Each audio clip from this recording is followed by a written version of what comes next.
Good morning. It is 9:02 and time to get this meeting on the way. Is everybody on my right wing ready to begin? Yes, sir. How about my left wing? Y'all ready to go? Yes, sir. Let's get this started.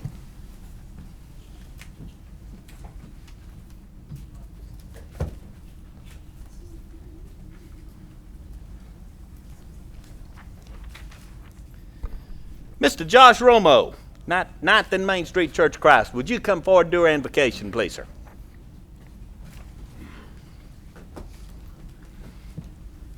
Good morning, sir. Microphone is yours. Would you pray with me?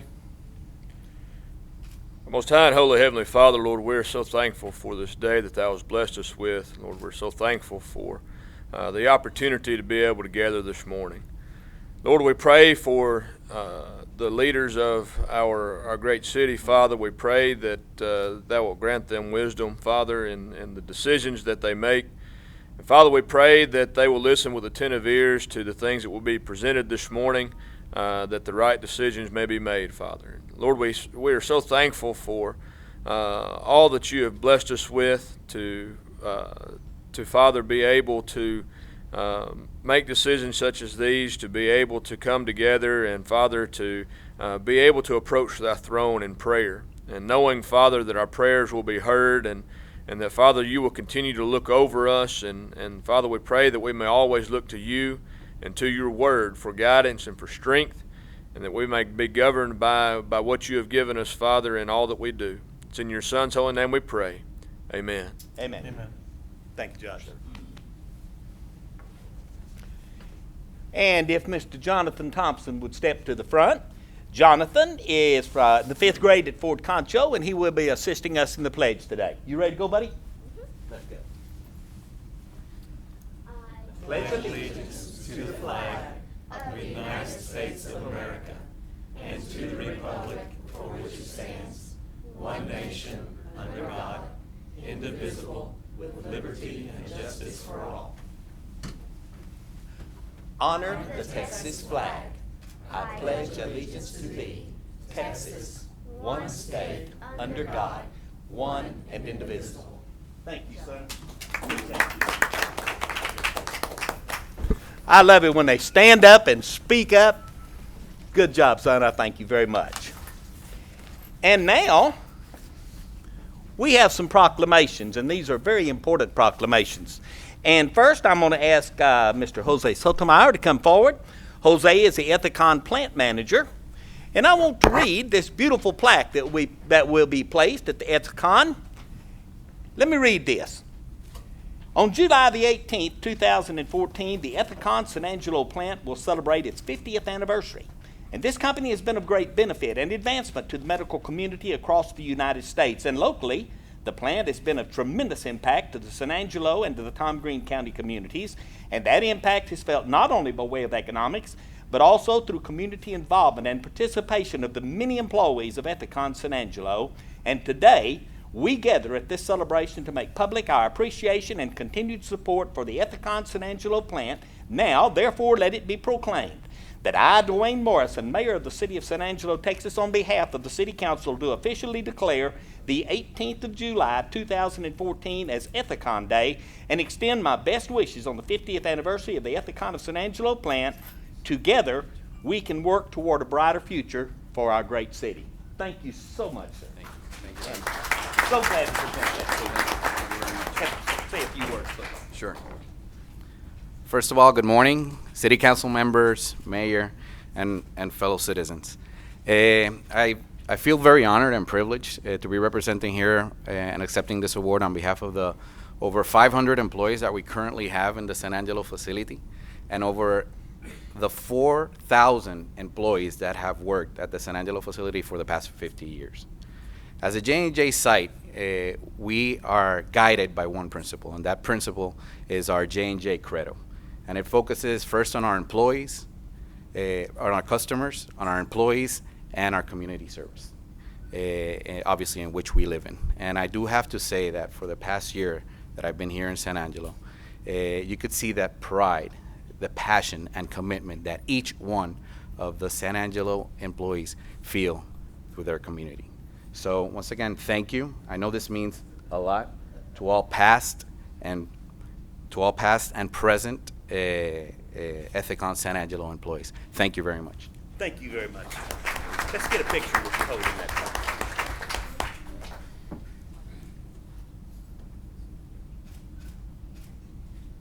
Thank you very much.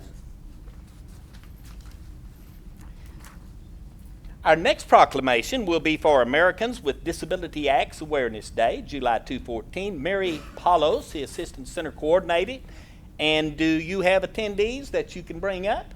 Come forward, please.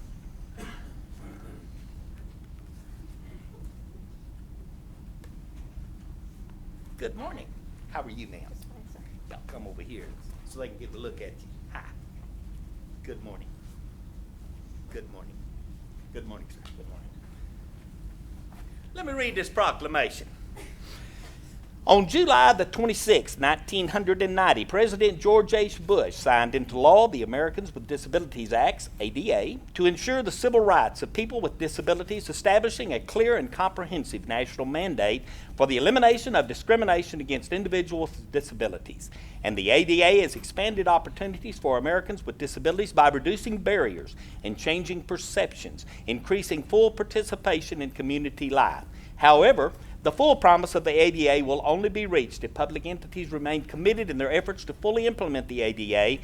And on the 24th anniversary of the Americans with Disabilities Act, we, the City of San Angelo, celebrate and recognize the progress that has been made by reaffirming the principles of equality and inclusion and recommitting our efforts to reach full ADA compliance. Now, therefore, I, Dwayne Morrison, the Mayor of the City of San Angelo, Texas, on behalf of the City Council, do hereby reaffirm our commitment to work toward full ADA compliance in the City of San Angelo and proclaim July the 24th, 2014 as ADA Awareness Day in San Angelo, Texas, and urge all citizens to support this committed effort.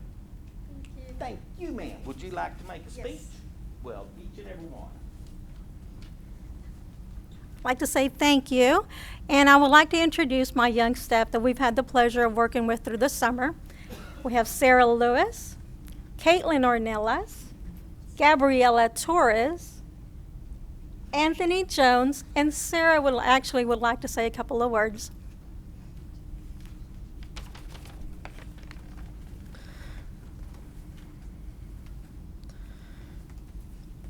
The Americans with Disabilities Act guarantees equal opportunity for individuals with disabilities in employment, public accommodations, transportation, state and local government services, and telecommunications.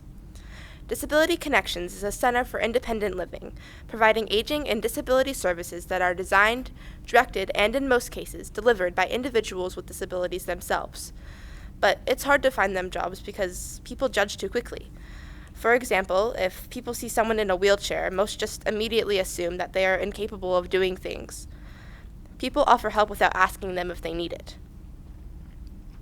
But how do you think that makes them feel? Most people don't want to feel incapable. They want to be able to do the things themselves and provide for themselves. But most people think that just because a person has a disability, it means that they can't do things as well as one person without one can. But that's not true. If people set their mind to it, they can be just as successful as anyone else. We should never judge a book by its cover. Don't discriminate, and try to prevent prejudice. Remember the words from the Declaration of Independence: all men are created equal. If that is true, we need to treat men equally. Just because some disabilities are more noticeable than others doesn't mean that we should think any differently of one person with a disability. The Americans with Disabilities Act helps people to be their best selves and live their best lives.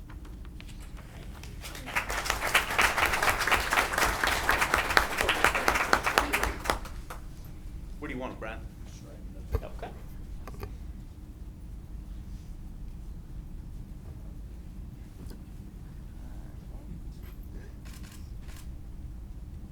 Thank you very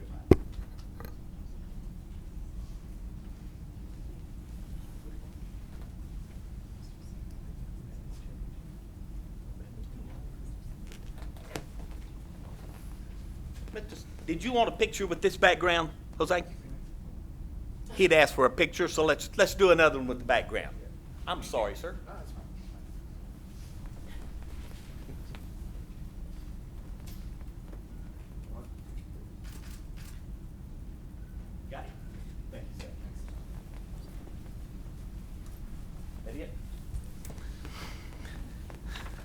This next proclamation gives me a lot of pride and joy because I went out there last week and I watched the Bandits, our San Angelo Indoor Football League. I watched them win.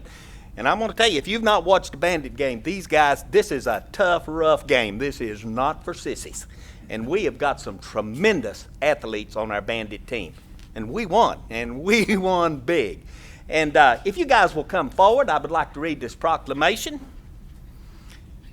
And we also have the trophy that the Bandits won right here on the front for all to see. These guys are tremendous. They're excellent athletes. I'll tell you about Brown. Brown is my MVP. That's the offensive lineman. I watched him at the Amarillo game. They gave him the ball and said, score. When he got to that end zone, maybe 5 minutes later, he's not fast. But when he got to the end zone, every member on that Amarillo team was on his back. I think there were 3 cheerleaders and maybe one of the opposing coaches, and he marched right on through. They're a tremendous ball team. They're great. They're fun to watch. Let me read this. Please. The San Angelo Bandits are a professional indoor football team based in San Angelo, Texas, and they are proud members of the Lone Star Football League.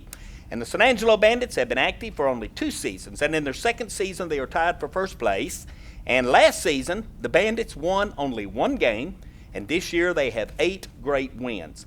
As predicted by Coach Joe Brannon, the San Angelo Bandits went from worst to first, and the San Angelo Bandits will be hosting the LSFL Texas Shootout, the 2014 championship game against the New Mexico Stars on July the 5th of 2014. Now, therefore, I, Dwayne Morrison, Mayor of the City of San Angelo, on behalf of the City Council, do hereby proclaim July the 5th, 2014 as the San Angelo Bandits Day in support of the hardworking San Angelo Bandits teams and all their strong, dedicated fans. Thank you so much. Absolutely. You have something for the city? Good. Tim? No, the picture? Sorry. Yeah. Here's the guys who did it. This is for the city. We appreciate everything you guys do. Without you, we're not here. We're going to put this in your office, boss. Thank you. I'm looking forward to it. Absolutely. That's great. That's great. Now, can we get a picture with you with the trophy? You betcha. I'd love to. Does anybody want to make a speech before we go any further? Joe? You want to make a speech, Coach? Yeah. I don't know if I need this. I wasn't really prepared for this, but thank you guys. Because it's on television. Oh, is it? Yeah, Oh, speak okay. on that. I wasn't really prepared for a speech when I came in here, but I've got to thank you guys for all of our support. We couldn't do it without the city and all their backing, all of our sponsors and fans that made this a special season. None of our players are here. They're all heading out, but they had a wonderful time here in San Angelo the last 5 months. A few of them that I'm most proud of actually found jobs here in San Angelo and will become residents of San Angelo. So they're going to be around for hopefully multiple seasons to come as they find employment here in town. And just it's been a lot of fun since March 1st, and we're looking forward to doing it again next year. So thank you all for everything. What do you want, Brian?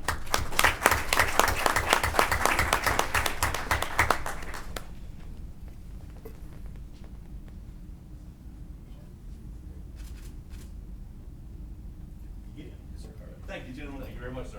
We appreciate it. We're proud of our picture, too. Well, thank you. Thank you, Coach. Thanks again. Yes, sir.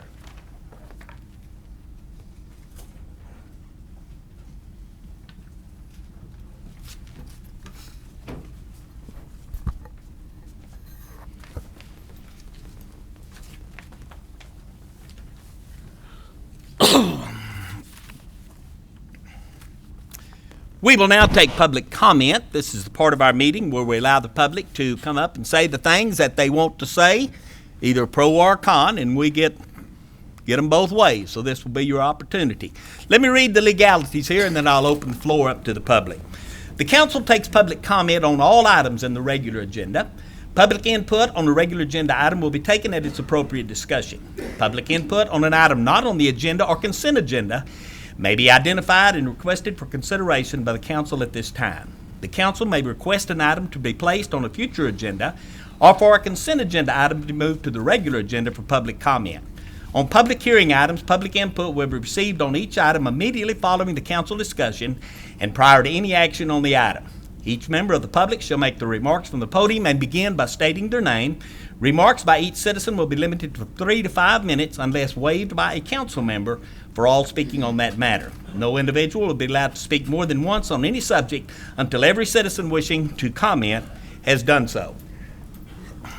and I will open it up. First, I forgot one thing. We've got some Boy Scouts in our audience this morning, and they are here working on a merit badge, I understand, of some type. And I did want to recognize these guys. Did you want to say something? Sure. Can I have them come up here? You may. I'm sorry I didn't bring them up during the opening part. I simply let it slip my mind. But these guys need to be introduced. This is Troop 9, sponsored by St. Paul Presbyterian Church, and these gentlemen are all working on the Citizenship in the Community Merit Badge. We're a young troop, just came back out of retirement 2 years ago. Normally, Boy Scouts is boy-led, and older boys mentor younger boys. These are the oldest ones, and so they are starting to get the younger ones coming in. We have, if y'all would line up over here, I'll just introduce you. Make a line. You've done it before. Okay. Have with me Joy Steele, our We Belows leader, because we have both a pack and a troop. Ryan Baker, who is a scout. Zach Steele, who is our patrol leader.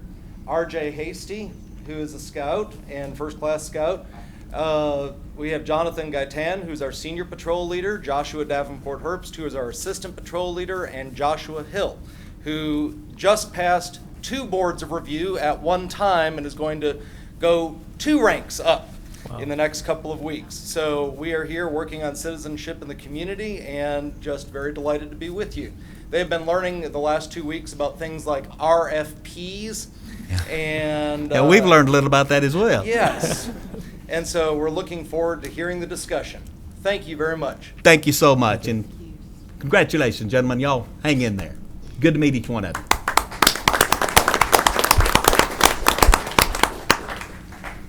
At this time, I will now open the floor to anyone from the public that wishes to comment on anything that is not already on the agenda. If there's something you need to speak about or talk about or have considered by council, this is your opportunity to come forward. I'd ask you to come forward, state your name. You do have 3 minutes to come forward at this time. I can't believe nobody wants to talk. Last opportunity, going once, twice. All right, that ends our public comment section. We will now go to the council, and I will ask anyone on the council if there is anything that you want to state, if there's anything you want to talk about. Is there any item on the consent that you wish to pull to the regular? This is the opportunity. I'll start with you, Ms. Grindstaff. I'd like to pull item 8 off the consent agenda, and I'd like to make a couple of comments on other subjects. First of all, I'm hosting a neighborhood chat tonight. Hopefully we'll get some rain. It'll cool us off at 111 North Park. It's Tim's Church, St. Paul Presbyterian. We'll be on the site somewhere looking for shade, and I invite all residents of the area to come out and just talk about what they want to see for the future of their city and how we're going to work together to accomplish that. Also, I have a concern. I have a constituent at 2200 Douglas Drive that has been complaining about a neighbor. It's a code enforcement issue, and he has worked with staff. He's had staff on site. Mayor, I believe you've been to the location, and I think, truthfully, he has not seen the remedy that he needs and he deserves. But I don't think that's the fault of the city. I think it's when it moves into the county court arena, and we need to see how we can work better with the county to dispose of issues that are very important to our citizens. So I would just ask the city manager that we look into some sort of meeting to address that problem. I'm sure it's other than just at Mr. Harrison's address. And the county has instituted some nuisance ordinances, and they're using this tool, so that might work on this. So, thank you. Mr. Vardaman. Nothing. Ms. Farmer. Well, I have a question on item number 1. I didn't find the minutes to read, to look at, to approve, so if they're not there, I need to pull this off the agenda if we may. Thank you. No minutes on 1? That all, ma'am? That everything? Silvas, Mr. Silvas? Mayor, the only thing I do have also a constituent who lives on Holcomb Street, and I've shared it with Robert Martinez. But just so the gentleman knows that I am bringing it up again, there is a speeding problem from about 14th all the way going back to the loop. And according to Robert Martinez, they're looking into it. And just to let him know, the constituent know that we are addressing it and hope to stop that action around that road. Thank you. Mr. Self. Yes, I'd like to pull item number 2. Okay. And also, probably against better judgment, I'd like to make a comment myself. Yesterday, in one of our media sources, there was an article about one of our councilmen, I just thought, a year ago, I was sitting in the same seat under a different circumstance, and when we run for this job, we basically decide to put ourselves in glass houses, and we do so knowing that from different times we can be attacked, but our character is one thing that we have. Was there poor judgment possibly, but when a person's passionate about some of the boards they sit on and passionate about bettering the city, before you're attacked, before you attack somebody, you need to make sure of exactly what's happening, to support the Boys and Girls Club and to try to really make them a better organization and through a fundraiser and then be attacked. I thought it showed very poor taste, and I know by making these comments and living in a glass house, I may be next, but I went through mine, and my article was published without even trying to contact me till after the fact, so guys, y'all may want to try to stay on this side. Like I said, we asked for it because we have a passion for the city. We have a passion to better the city, and we love the city, and that's what we try to do. And are we always right? No, but we try our hardest, and I think I just want to stand up for Johnny because everything I've ever had to do with him has been very above board. So I guess with that, I'll shut up. Well, let me say that I'm going to say amen to every word you said, so when they start shooting at you, they can shoot at me as well. And I personally am ashamed and appalled at one of the statements in the article yesterday. And I think that there needs to be some public apologies for that. But that ends that. Ms. Farmer? No, I have a comment. It's very difficult to serve on the council and recuse yourself from everything that goes on in the city. All of the various fundraisers and actions and things that are out there in the city that council members are invited to attend as a guest because they want a public official or a public leader's presence in that capacity. To criticize or not know the full facts of that attendance, that you're being there and your attendance maybe is paid for or not paid for to be there, but their appreciation and wanting you there, it's difficult to say no.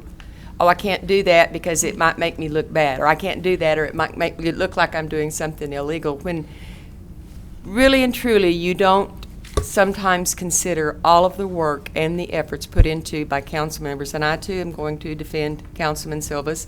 I know of the numerous activities and volunteer work that he does to assist groups in this town, and it's difficult to read things about yourself and others whenever all you're trying to do is promote and to help other organizations in town. And that's all I'll say.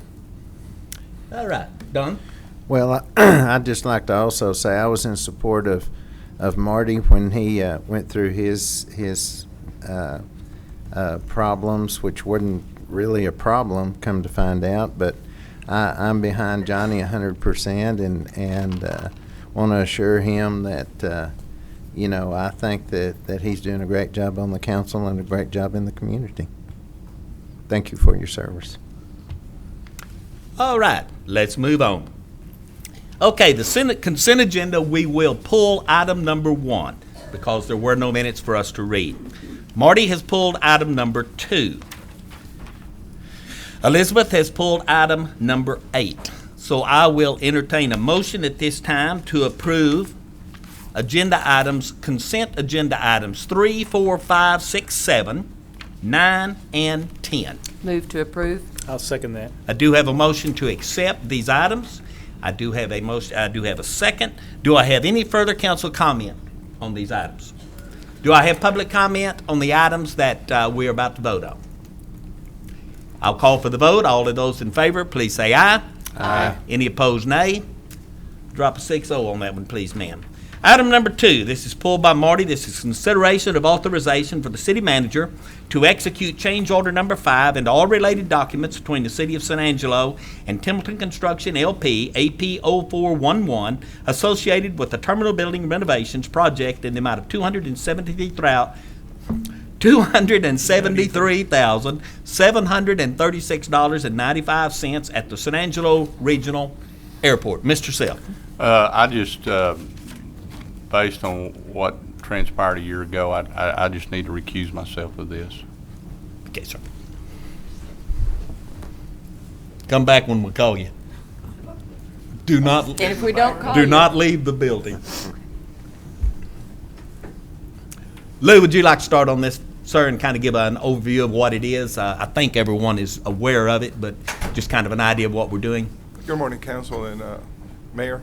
This is change order number 5 to the renovation of the terminal project. It involves several things. There are federal approved items, and those are being sponsored or paid by the FAA, and there are some non-federal items which will be paid by the city, by the airport.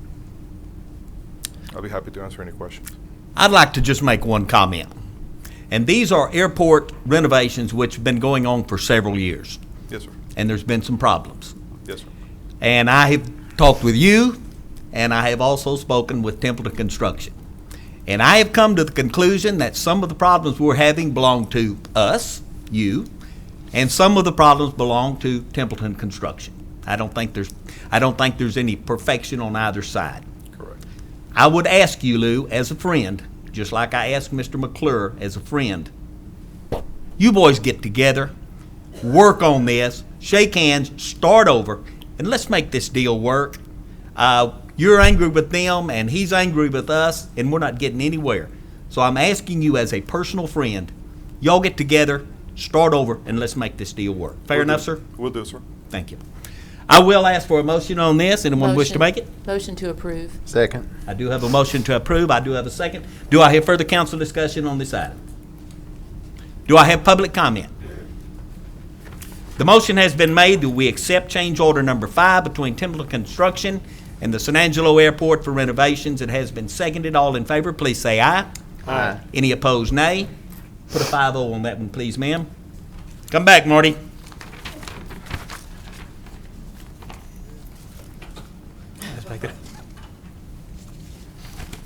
I heard a car engine start up out there. I thought you were gone.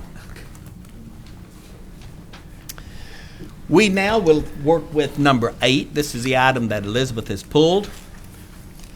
You realize this is about 10 minutes of reading for me, don't you? It wouldn't hurt my feelings if you didn't read it. It's We've read it, necessary. then Here we go. Second hearing, consideration of adopting an ordinance regarding Appendix A, utility-related fees. An ordinance amending Appendix A, fee schedule, Article 8000, utility-related fees of the Code of Ordinances, City of San Angelo, Texas, amending Section 81500, charge for collection of garbage and trash, more particularly, to amend Section 8.1500A1, residence service charges by deleting in its entirety the fee schedule thereunder entitled Residence Service Charges, adopted September 27, 2012, and replacing said fee schedule with a new fee schedule and table entitled Residential Service Charges, said new fee schedule and table to be effective on the effective date herein, to amend Section 8150082, Automatic Fuel Adjustments, by deleting in its entirety the fee schedule thereunder entitled Automatic Fuel Adjustments, adopted on March 2106 and December 506, to amend Section 81500A3, Other Charges, by deleting in its entirety said Section 81500A3, and thereby deleting in their entirety the fee schedules thereunder entitled A, Inspection Charge Reports, B, City Landfill Surcharge Fee, and C, State Landfill Surcharge Fee, adopted March 21, 206 and December 5, 206, to amend Section 81500B2, Commercial Service Charges, by deleting in its entirety the fee schedule thereunder entitled Commercial Service Charges, and by deleting in their entirety the tables thereunder entitled 2012 Commercial Rates effective November 1, 2012, and 2013 commercial rates effective October 1, 2013, adopted September 27, 2012, and to further amend Section 8.1500B2 by replacing said fee schedule and tables with a new fee schedule entitled Non-Residential Service Charges and new tables entitled Non-Residential Collection Trash, Non-Residential Container Movement Fee, Roll-Off Collections, and Delinquent Account Fees, and amended Section 8.1500B2 and new fee schedule and tables added thereunder to be effective on the effective date therein, to amend Section 8.1500B3, Other Charges, by deleting in their entirety the fee schedules thereunder entitled A, Inspection Charges Reports, B, City Landfill Surcharge Fee, and C, State Landfill Surcharge Fee, and by deleting in its entirety the table thereunder entitled Diesel Fuel Adjustment Fee, adopted March 21, 2006 and December 5, 2006, and to further amend Section 8.1500 by adding a new Section 8.1500C, thereunder entitled Residential and Non-Residential Diesel Fuel Surcharges, and by adding a new fee schedule and table under said new Section 8.1500C entitled Residential and Non-Residential Diesel Fuel Surcharges, said amended Section 8.1500C, new fee schedule and table thereunder to be effective on the effective dates herein, to amend Section 8.1700 Landfill Charges, adopted October 6, 1998, and December 5, 2006, and September 27, 2012, by deleting said Section 8.1700 in its entirety, and thereby deleting all fee schedules and tables thereunder, and further to adopt a new Section 8.1700 entitled Landfill Charges, and thereby adopting new fee schedules and tables under said new Section 8.1700 entitled Landfill Tipping Fees, Tire Tipping Fees, Other Tipping Fees, and Host Fees for other tipping fees, to be effective on the effective date herein, provided for severability and providing for an effective date. Ms. Grindstaff. Would you like to take a break now, Mayor? I need to drink water. I think many of you know that I voted against an award of contract at our last regular council meeting, and that was because I was concerned about the business community being reimbursed appropriately for the overcharge on the recovery fee. Since then, that has made me, I think, a lightning rod for criticism of this contract award, and I recognize that people might be talking more to me than to the rest of you. But I think a resounding concern is if we know we're not going to have all services, particularly with regard to some of the recycling services that were mentioned in the proposal, they don't understand why the fee begins at a higher rate before all the services are available to them. They also recognize that this is the only leverage that we have now in order to make good on the repayments, which I understand, even though I have not seen a letter to any of the businesses. I have been contacted by business owners that says that they have been promised by Republic to be repaid, but not with any sort of interest that they might have expected. So those are my questions and comments on that item. Do I have further council comment on this? I have received 2 phone calls from commercial customers who have received their letter. They're pleased with the way the letter was written and what it stated, and they were very comfortable with it. They Further- just wanted to let me know that they did get a letter. Further comment? I'll open it up to public comment. I'm going to limit you to 3 minutes. Introduce yourself, Harry, and you've got 3 minutes, sir. Harry Thomas, community volunteer, but I'm also president of the local Boys and Girls Club. And I will also say thanks to Johnny Silvas for taking the lead on putting together the golf tournament that we had back on May 31st. Without his leadership and some of the other leaders in the community, we would not have had a successful event that will be the groundwork for future golf tournaments that we have. So I appreciate all the work that Johnny has done. But I will have to say this, and I said it at the last council meeting. I want this council to consider putting a 6-month, extending the contract for Republic for 6 months until we get all of this information out to the public so that they understand what's going on, and for Republic to have the opportunity to get the third-party auditor results out to the public so that they understand where that is. As somebody that's on fixed income, I will tell you that I'm a little concerned when we look at the automatic 2.9% increases every year over a 10-year period of time. That's 29% already on top of an increase. And I know that we're going to recycling, and I think that's a great deal. But I'm going to tell you, it's going to take a few months for people in West Texas to understand recycling and what we do, because we've all been used to dumping all the trash in one basket and taking it. So thank you for your consideration. Thank you, Harry.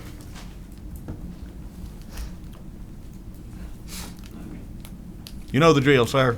Yes, sir. You got 3 minutes. Mayor, city manager, staff. My name is Jerry C. And I too agree that we should go 6 months before we sign an indefinite contract. It seems like to me that contract could go forever. But I've had people ask me a lot of questions. First of all, first question, why are you going to reduce the pickups to one pickup a week, and the rates going up? I'm not getting into any particulars with nobody, that's your job, and I'm not going to comment on it one way or the other than the city is handling the contract. But I do agree that it should be a 6-month contract, so giving them an opportunity to pay the citizens back that they owe. And caution, and a lot of people that talk to me about this, what about our local vendors? Are those that's handling hazardous material and stuff like that, are they going to lose their job? Because it's a multi-billion-dollar company, and they could take over. For instance, that guy last council meeting, he had only been in business about a year, and he was worried about being put out by this larger group that's coming in, that's taking over some of the business that he was originally got his license for.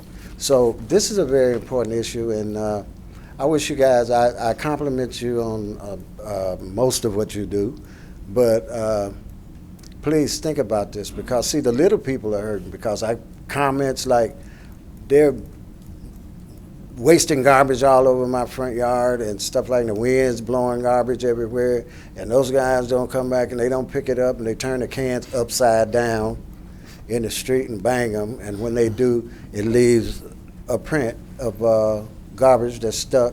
Some people don't use bags, so you can imagine the mess that leaves on the street. And those are the complaints that I've had from just common, ordinary people. Okay, thank you very much. Thank you, Jerry. For your time. Anyone else?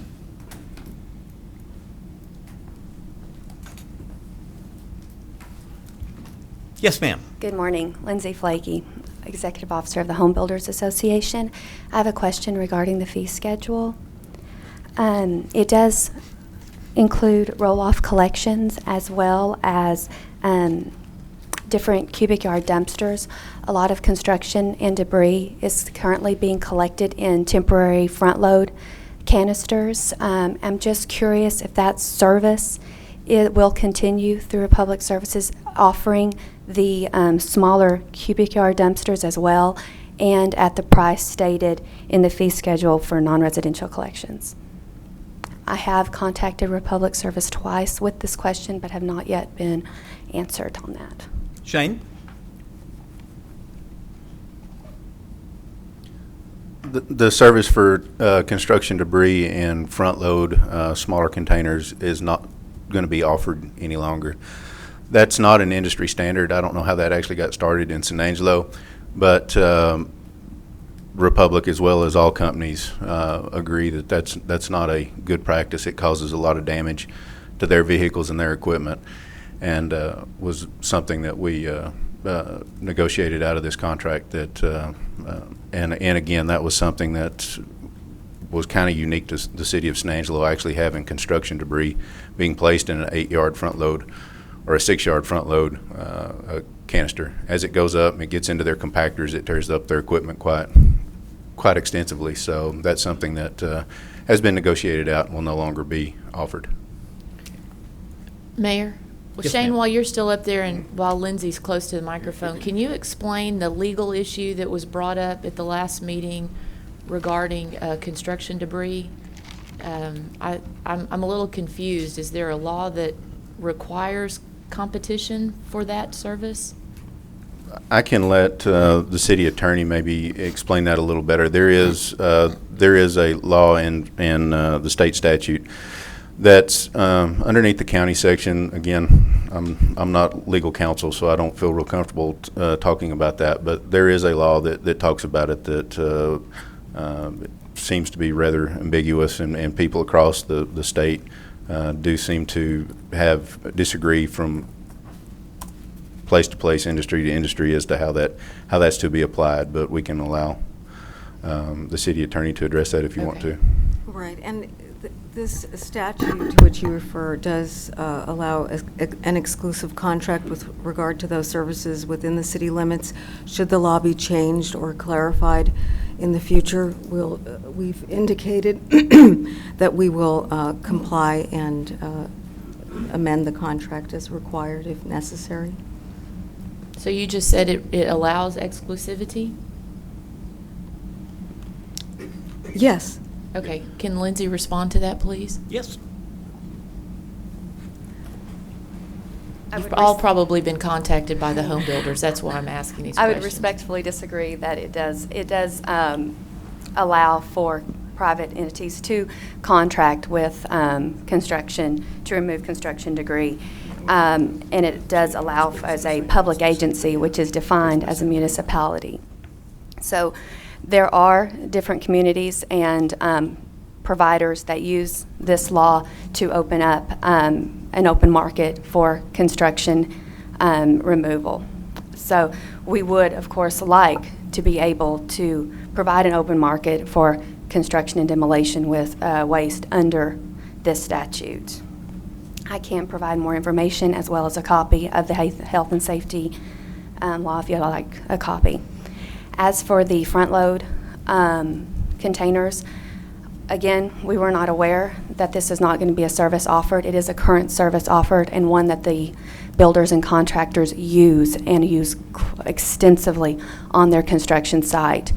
It is more affordable, and if you know, every penny that we can save on a house makes it more affordable for a homeowner. But it is also an issue of space and how quickly something can be dumped.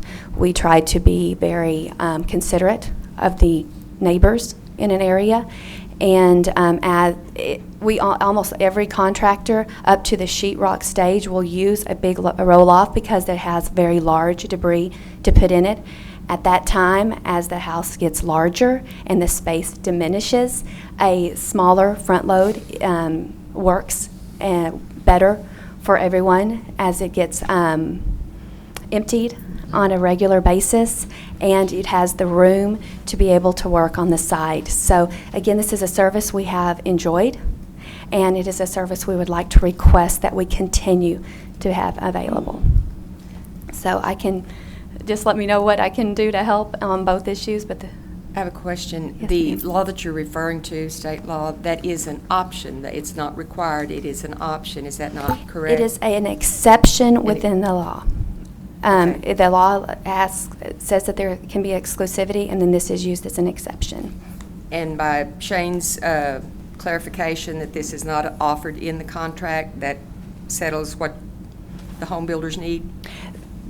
The contract does specifically say that you're asking for exclusivity for construction and demolition.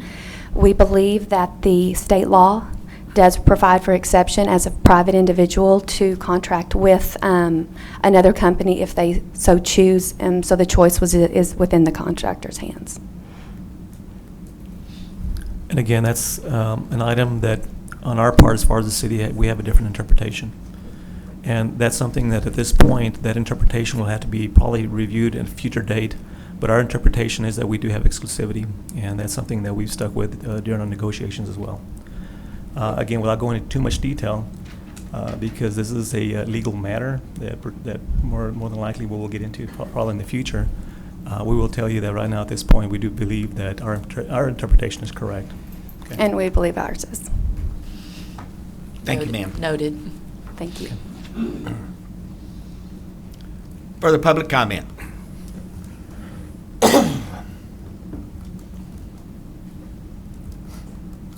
Good morning, Welcome, Council Paul. and Mayor. I am Paul Alexander, former City Councilman for SMD1, and I am here to represent, currently the count is at 695 residents, people around San Angelo that have signed a petition opposing any further progress with Republic at this time.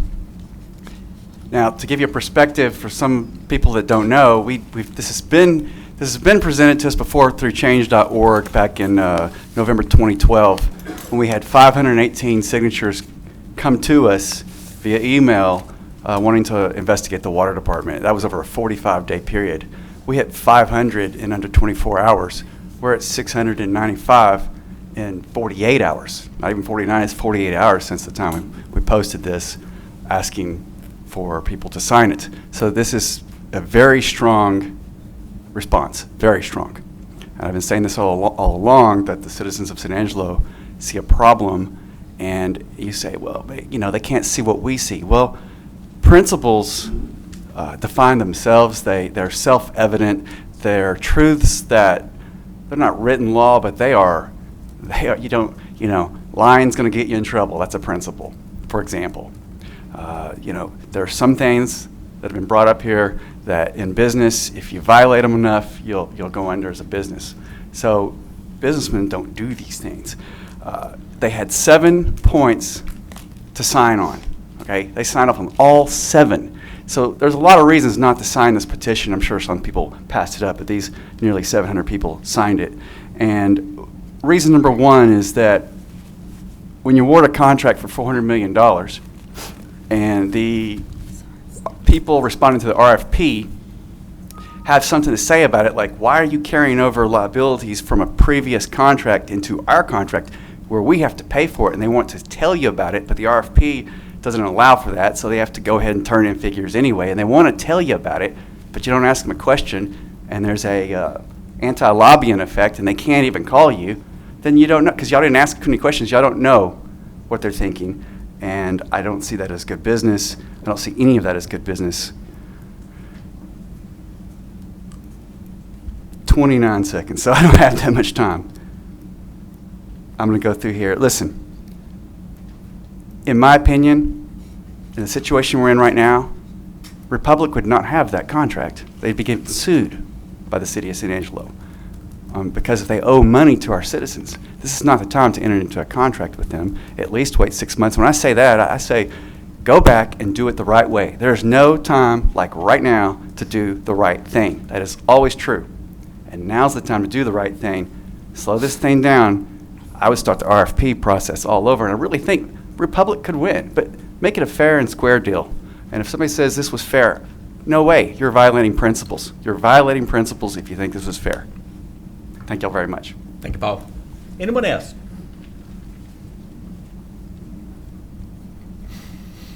just so the public understands, this contract that we've had with Republic for the last however many years ends on July the 31st of 2014. The contract that was signed 10 to 12 years ago ends on July the 31st. Now, whether Republic would extend it to us or whether they would not is their option. But the contract ends in less than 2 weeks. August 1, we had 3 choices: no trash pickup, Republic, or TDS. And we voted last meeting that we would go with Republic. Any other further comment from the public? I'm going to call for the vote. Wait, I have one comment. Yes, ma'am. How many months have we been working on this? Since last August, so almost 12 months. And we've had 12 months. I know that Mr. Valenzuela has been working on this ever since he's been here, which is longer than almost 12 months. So that has been the window of opportunity and time for citizens to sign petitions and come forward and know all of the details. And this rush at the last minute after it was voted on is a little too late. Further comment from council? The motion? Let's have a motion. We haven't got one. Let's have a motion. I have a comment Yes, sir. after the motion. Okay. Move to approve as presented. To adopt the ordinance. To adopt the ordinance. I'm sorry, I can't hear you. Motion is to adopt the ordinance? Yes. Sorry. Motion to adopt the ordinance I'll as second presented. I'll second the motion. Don? I voted against it last time. I'm going to vote against it again. I think Republic would get the contract irregardless. The reason that I voted against it last time is for transparency. I think Shane and the staff has done a great job in negotiating on the city's behalf. I would just like to kick it open until we're sure that Republic is going to pay what they're supposed to pay and have it so that it's transparent as possible. I agree with Dawn. I mean, I think everyone knows that. And again, it has nothing to do with staff. It has nothing, again, with no prejudice toward any of the other companies, but to protect our business community who essentially are working within the confines of a franchise that the city awarded. I would like to see all the remedies taken care of before the contract is awarded. So how would that work? I would ask that Republic, operating in good faith, allow us to extend it. I don't want to make a bad decision because we're at a deadline. I would much rather us make a good decision, use a few more months, have this taken care of, and as Don said, the end result will most likely be the very same result that's been presented to us. So what if they decide not to? Offer to go month to month. TDS has offered to go month to month, and I haven't heard that. TDS is not- Run it month to month. TDS has already been eliminated because we chose last meeting to go with Republic. That was a 4-3 vote that we chose last meeting to go with Republic. That vote is moot. It's over, Paul. No, you don't understand. No, that's not what I'm saying. The contract expires at the end of this month. You have nobody. You don't even have Republic if you don't approve this today. That's right. Right. So you have Republic or TDS or any other company can come in and run month to month. TDS has offered to go month to month. So I haven't heard that. I'm letting you guys know they've offered a way out. And I think Republic would do the same thing. I think they'd want to. I think you have a month-to-month option if you ask for it. I don't think it's the end. And after that, I'm giving my opinion after that. Logistically, that'd be a... This vote today is strictly on the ordinance fee schedule, changing the fee schedule. This is nothing to do with the contracts themselves. And if you'll remember last time, y'all voted unanimously 7-0. to approve the fee schedule. This is just the fee schedule. This doesn't have anything to do with the contracts. That's what I thought. And every one of y'all voted last meeting to approve the fee schedule on the first reading. This is a second reading of something that every one of us voted for last meeting. The 4-3 vote was to accept Republic, and that was done last meeting. That one is over. We have accepted Republic. This is for the fee schedule that each and every one of you voted for, including myself, last meeting. Right, and I explained to you that the fee schedule is, I believe, related to the services, and if the services are not all provided on the day that the contract commences, that's the reason that I also hesitate. Very well. Point made. And just with comment to all of the people who signed a petition, I respect their efforts. I respect what they're doing. If they had been on board for the last 12 months to be fully advised and fully knowledgeable as what all is involved, and our rate that we were able to get for our citizens, residential or commercial, and it's all based on the bulk that was requested in the RFP to begin with. Is that correct? I mean, that's it's all based on that and tied to. And I understand that the ordering of new automation, the new trucks, everything that they have got to order and put in place to get started is hinging on this. They've got to get started in order to get the services to the people, and we've had this long enough. I'm going to call for the vote. The vote is the motion has been made that we accept the surcharges as a second reading as presented. It has been seconded. All in favor, please say aye. Aye. Raise your hand. All opposed? Passes with a 4-2 vote. Fee charges have been approved. Let's move on now to the regular agenda. And Shane, before you leave, I need to visit with you about a couple of things related to trash, so don't take off. Thank you. Yeah.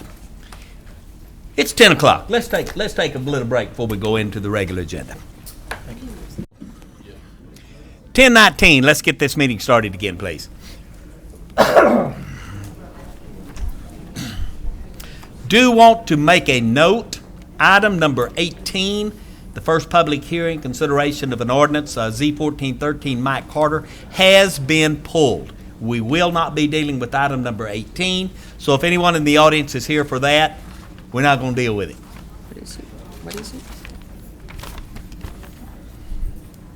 All right, we are now to item number 11, presentation of the first quarter downtown San Angelo Incorporated report. Dale Velasquez and Brenda Gunner will not be here. She has her own problems to tend to, and I'm sorry for her. So, Dale, you're on, sir. Thank you. Can somebody?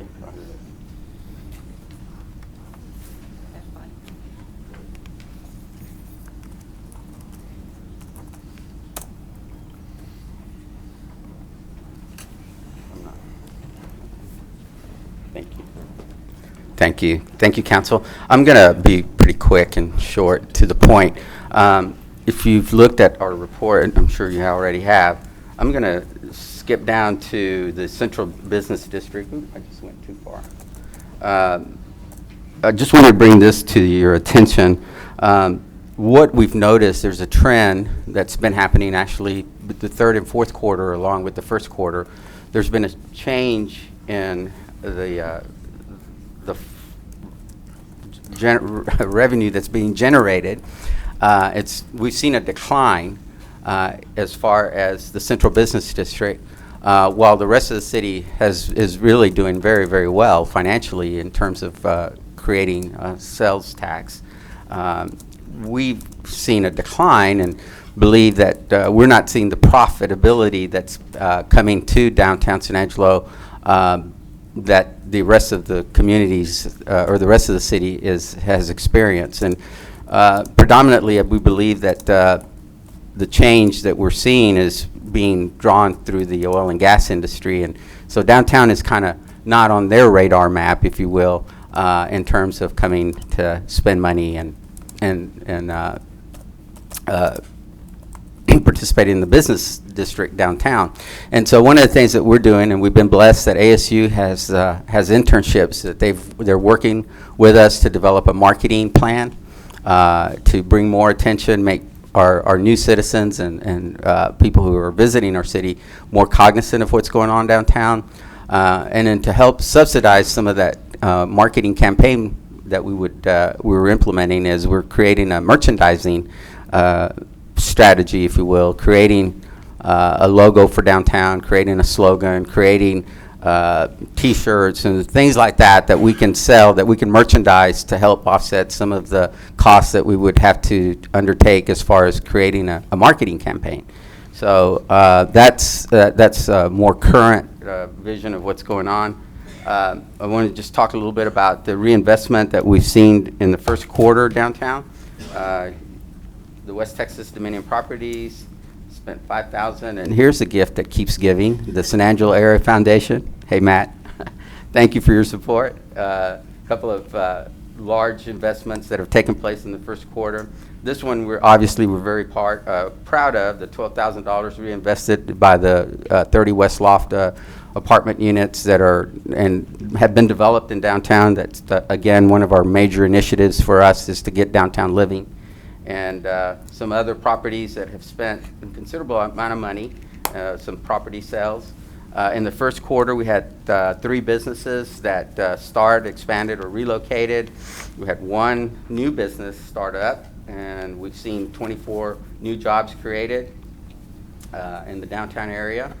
The 3 businesses that relocated or started are Casa Decor, Bentwood by the River, and Sealy Flats. All those have been significant additions. Even though Sealy Flats has been around, it shut down for a little while and came back under new management.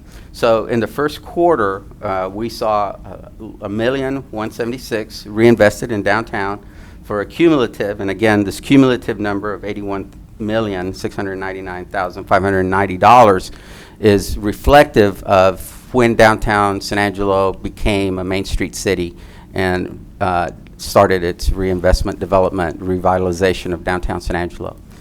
And that's my report. I did want to say one thing.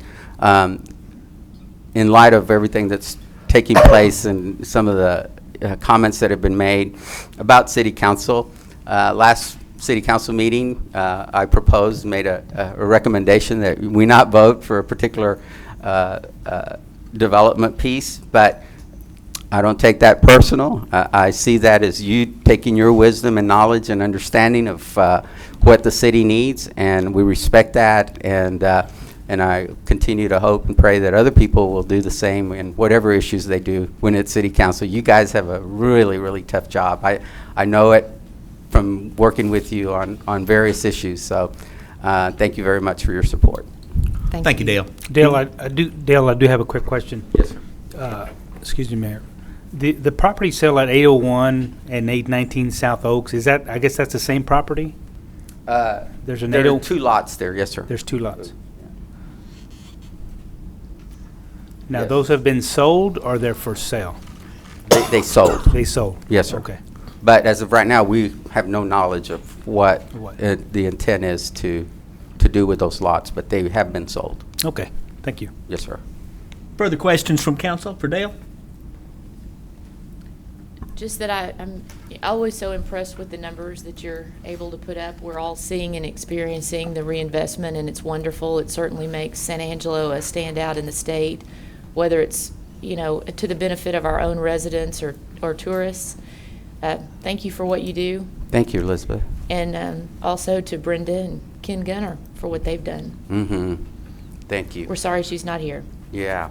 I just want to make another comment. I forgot to mention that just earlier this month, I've lost track of time, we did receive national recognition from the Main Street accreditation program, which is another indication of the fact that we're doing the best we can to deal with what we deal with every day in downtown San Angelo. So again, thank you all for your support. I think you've done a wonderful job, and I'm impressed by what has been done. And I'm always reminded back in 2004 when this first brought to me, I voted against downtown San Angelo.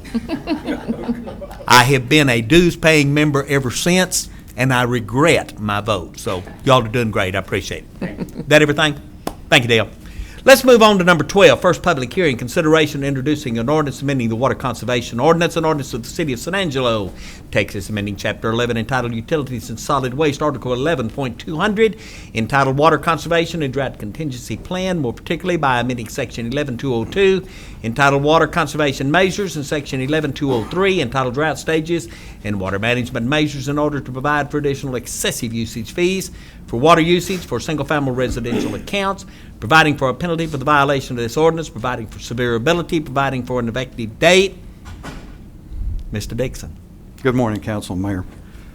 Before you this morning for the first reading is the introduction of the ordinance to enact the excessive use rates that we have been discussing now for a couple of months. We talked about it Even before the retreat that we had, was going to enact this for drought level 3, and then at the retreat, it was y'all's desire that we just enact these excessive use fees across the board at all conservation levels.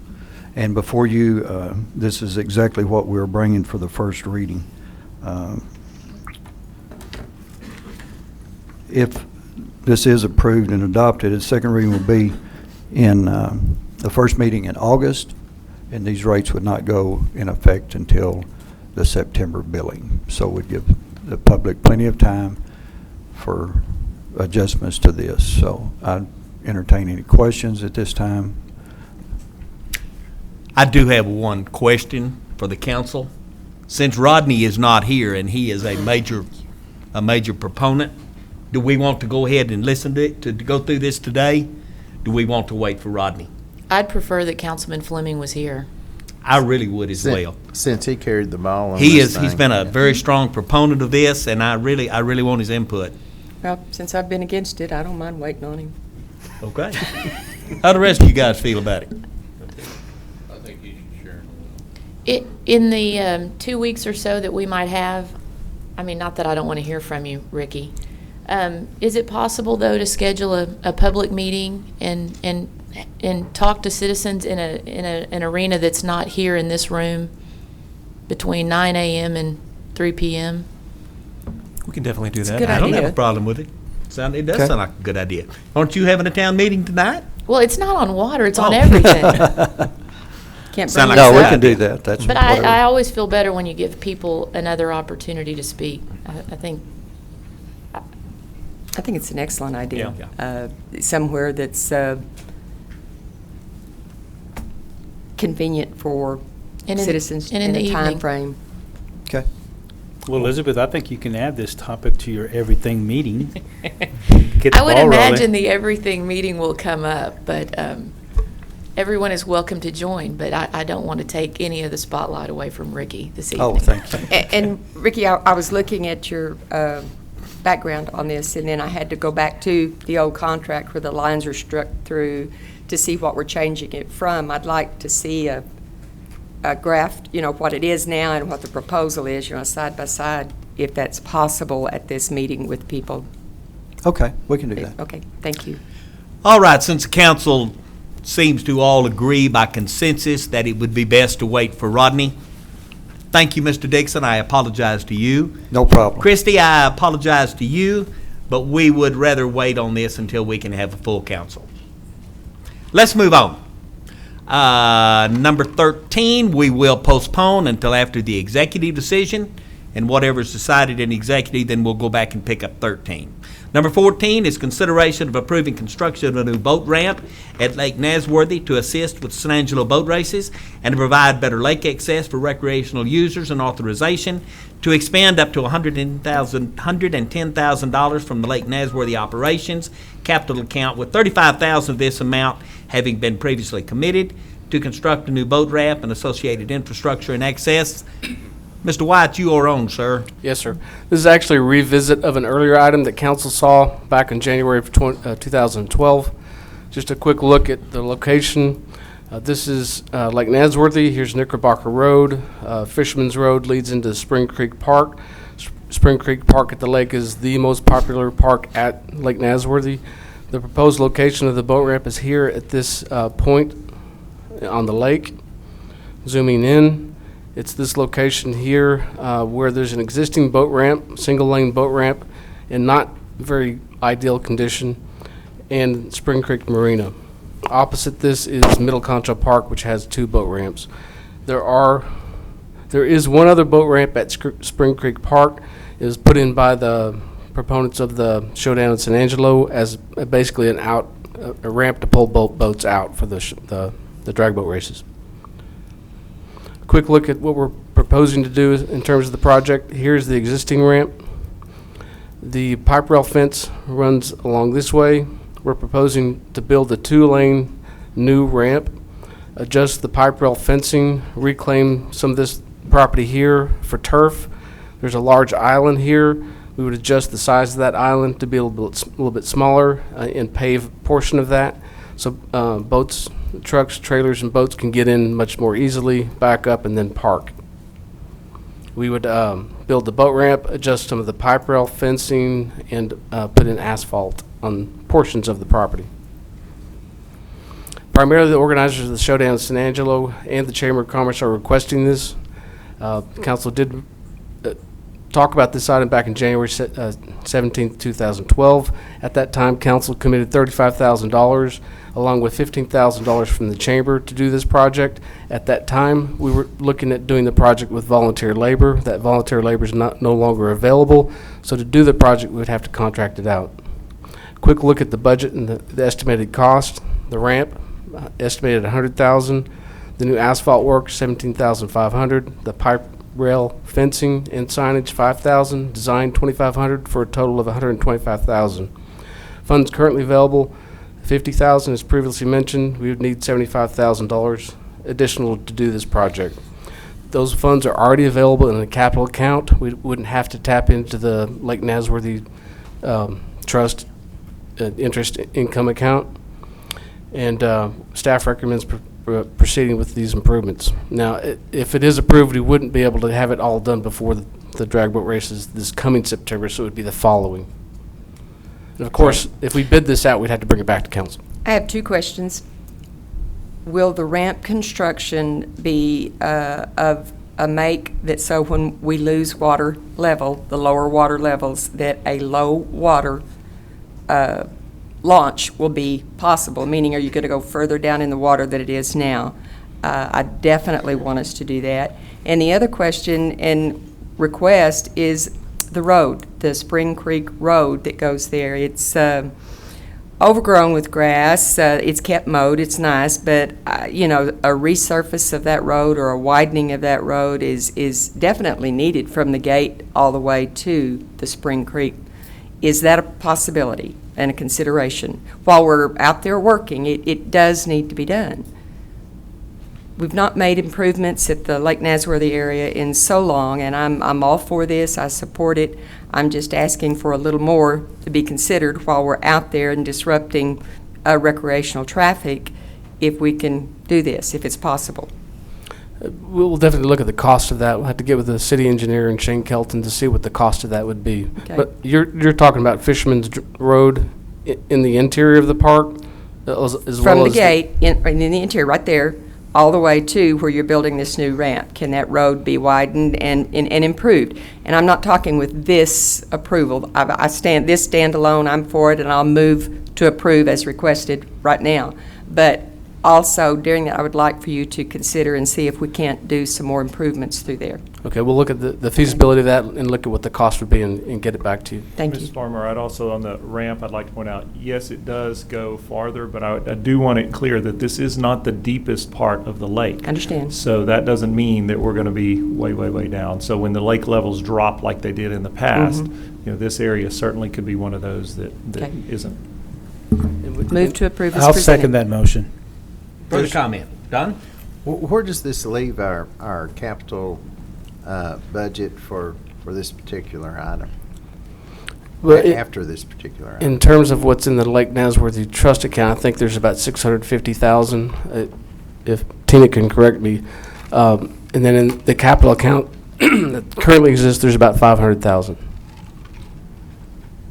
Yeah, and correct me if I'm wrong here, Carl, but I think you're talking about the money that was transferred over in 2009, the initial lump sum that was moved over from the Lake Nasworthy Trust Fund.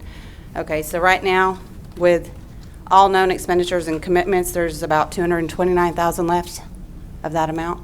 The original, it was about almost $900,000. In the capital? Right, that's Okay. right. And $260, it's been transferred over. So we have $290 after this? No, before this, we had $229. Okay, And you're needing 75 more of that. okay. So is the previous amount, the $35,000 encumbered? That was a known commitment that I had already kind of restricted out of the original amount, so. Yes, that was already committed out of the original lump sum. Okay, thank you. Further comment from council? Do I have public comment on this? If not, I have a motion to approve. I do have a second. I'll call for the vote. All in favor, please say aye. Aye. Any opposed, nay. Put a 6-0 on it, please, ma'am. Number 15, consideration of adopting a resolution approving the selection made by the San Angelo Performing Arts Coalition, SAPAC, of Killis Almond Architects, PC, as architects for the design, plans, and specifications for reconstruction and restoration of the city auditorium and approval of the architectural service contract price between SAPAC and said architects. Mr. Weiss. Thank you. I have two. This is 16 and 17. They kind of go hand, or 15 and 16, whichever it was, kind of go hand in hand. This is concerning the architect. The next one's concerning a construction manager risk process for the auditorium. This particular one, if you'll recall, council approved an agreement with SAPAC recently, and during that we agreed that SAPAC would actually hire our architect for the auditorium project, and then the city would hire the construction manager at risk. SAPAC is recommending that we hire Killis Almond as our architect. As you know, he's the one who did our prior work with City Hall and also the work that was done concerning the auditorium. So he has a lot of experience and expertise in this area. One thing I do want to point out is that in this particular agreement, what we did was put a maximum not to exceed price. So a lot of times you'll see a percentage, those kind of things. We wanted to really lock it in on what our fee was going to be. What we did, and if you look at the dollar amounts, currently we have $4.6 million confirmed for the project. We have the SAPAC and the Area Foundation in a great sort of scenario here, have a potential donor who's going to be looking at some naming right potentials there. You'll see that potential added as potential income, as well as the possibility of some new market tax credits that could go. So what we did was base the fee on a potential project cost of $7.5 to $8.5 million. What I will say is that this says that Killis's contract will not exceed the $737,300, but if those dollars don't come to fruition, for instance, if we're only at the 4.6, then this dollar amount is going to decrease from what is presented here. This is just a maximum not to exceed based on that dollar amount of a project, the 7.5 to 8.5. If we're at the 4.6, we go down. So I'm here to answer any other questions you may have, but staff recommends Killis. He's very well versed in the project and knows what he's doing. Council, questions? Move to approve. Second. All I can say is giddy up. Let's get this thing done. I agree. Do I have public comment on this? I know Matt Lewis is here. You've done a tremendous job getting this far. Appreciate you, buddy. If there is no further comment, I'm going to call for the motion. All in favor, please say aye. Aye. Opposed, nay. Put a 6-0 on that one.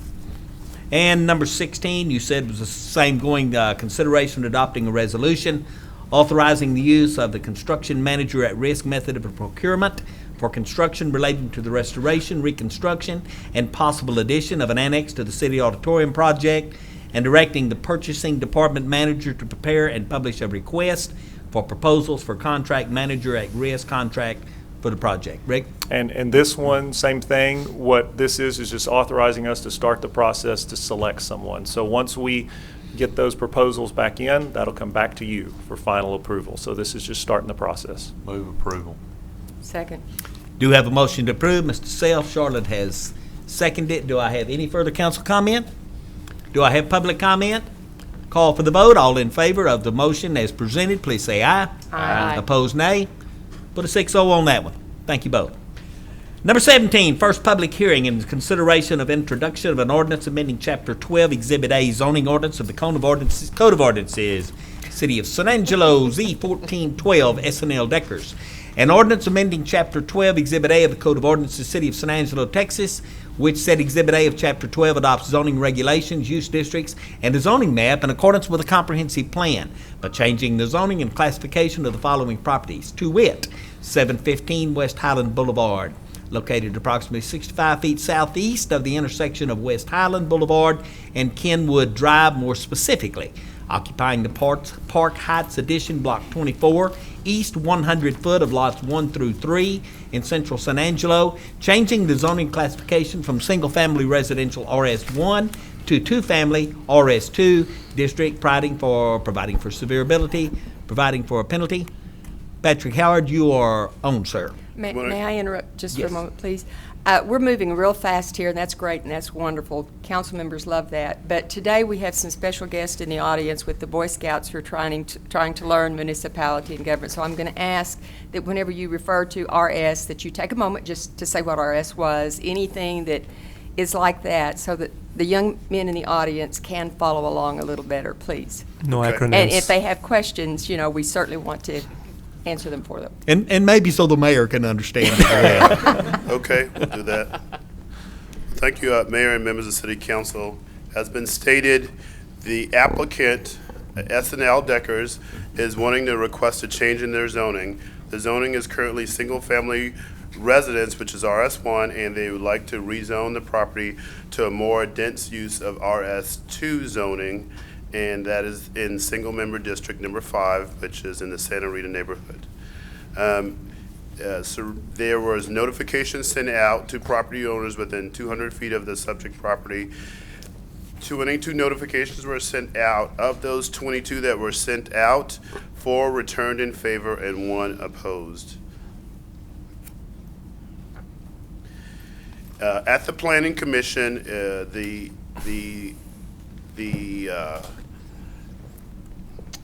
case was heard, and Planning Commission did recommend approval of such. Staff did also recommend approval of such, and it was based on the idea that it was consistent with the vision plan map, which is included within the city's comprehensive plan that outlines the long-range plan for the city and how it should develop. It speaks to the idea of what the area and the development patterns in the area and the highest and best use of the properties in the vicinity of the area being looked to be rezoned. And so we will be showing, following are some diagrams that outline the subject property and the proposed rezoning action. Outlined in red is the subject property. It is currently zoned RS1. The properties to the north, immediate north, east, and south of the subject property are also zoned RS1. The area to the immediate east of the subject property is zoned RS2, and that is what the applicant is asking for.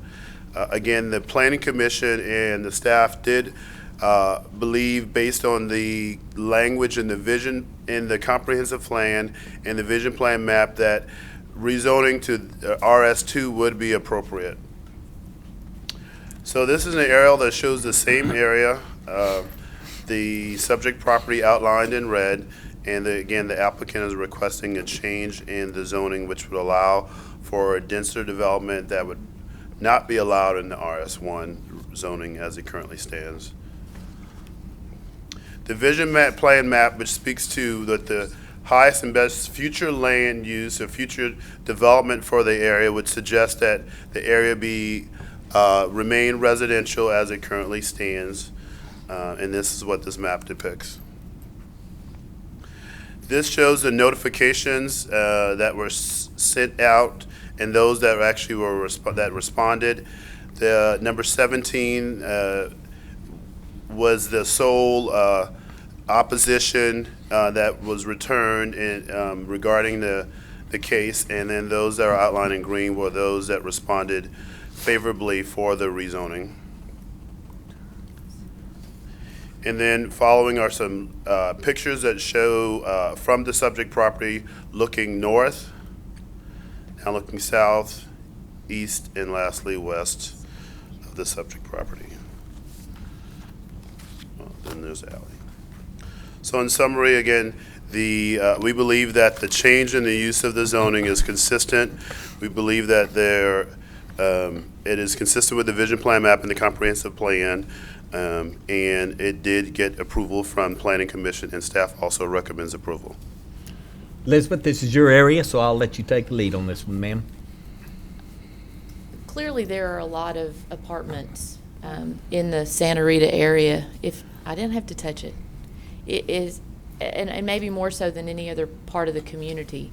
But when you look at the area, as you say, immediately to the east, is that why that area was zoned to family residential? Was that to legitimize those? Is there anyone who remembers that action? Sorry, go back to the aerial. Do you know the history of that?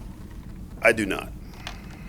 Because everything to the east of that is essentially single-family residential as well. So I think what you're proposing is not changing in any way the character of the neighborhood.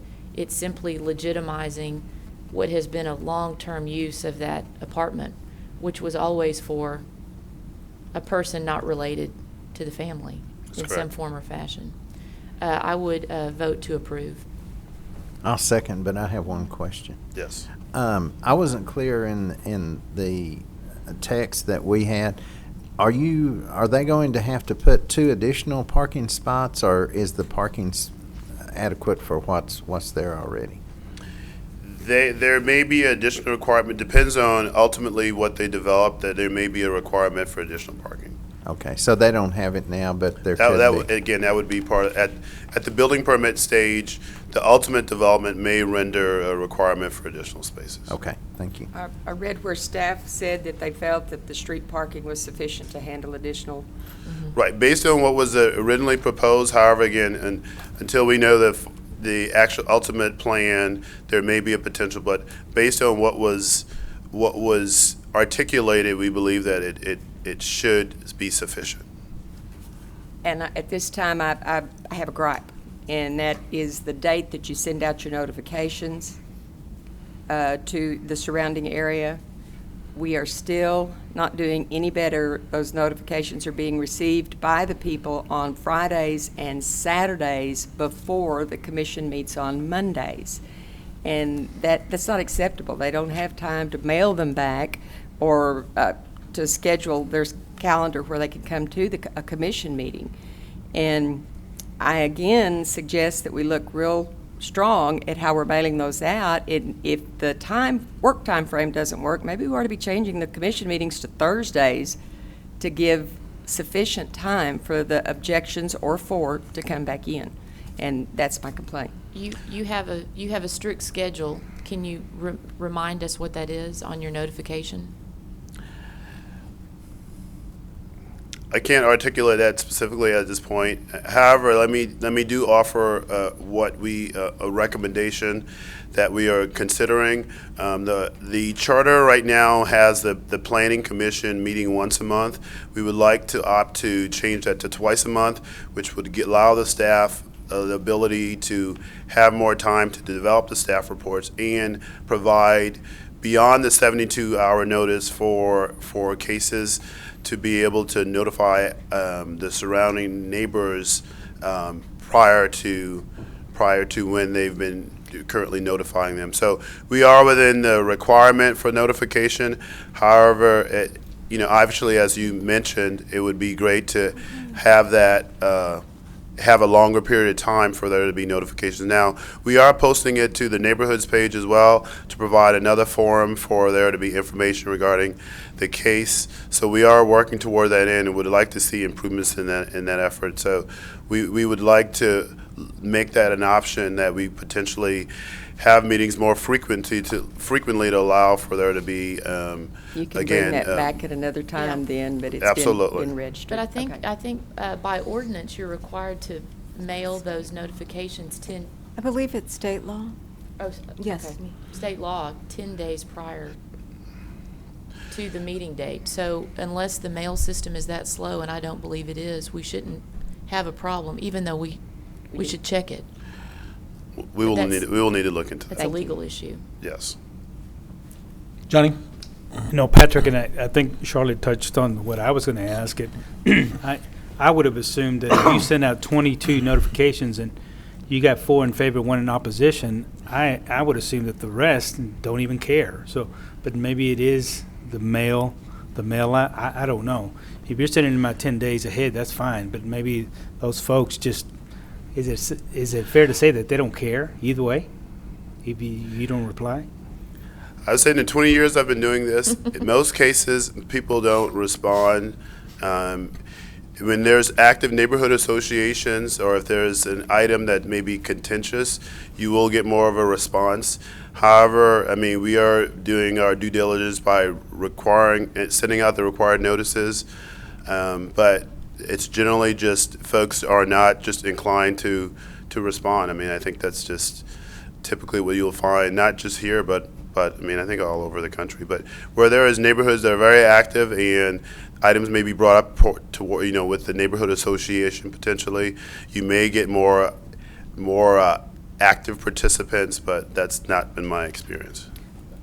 Well, I don't have a neighborhood association, but I do have neighbors who bring me the envelope they received it in, and it's postmarked on Thursday before they receive it on Friday, and the Monday meeting is the following Monday. The meeting's on the following Monday, which that is their complaint. It's mine too. Or it's postmarked on Friday, they get it on Saturday, or they get it on Monday when the meeting is on Monday. So I don't think it's the mail service. It's I just think it's something that we seriously need to look at.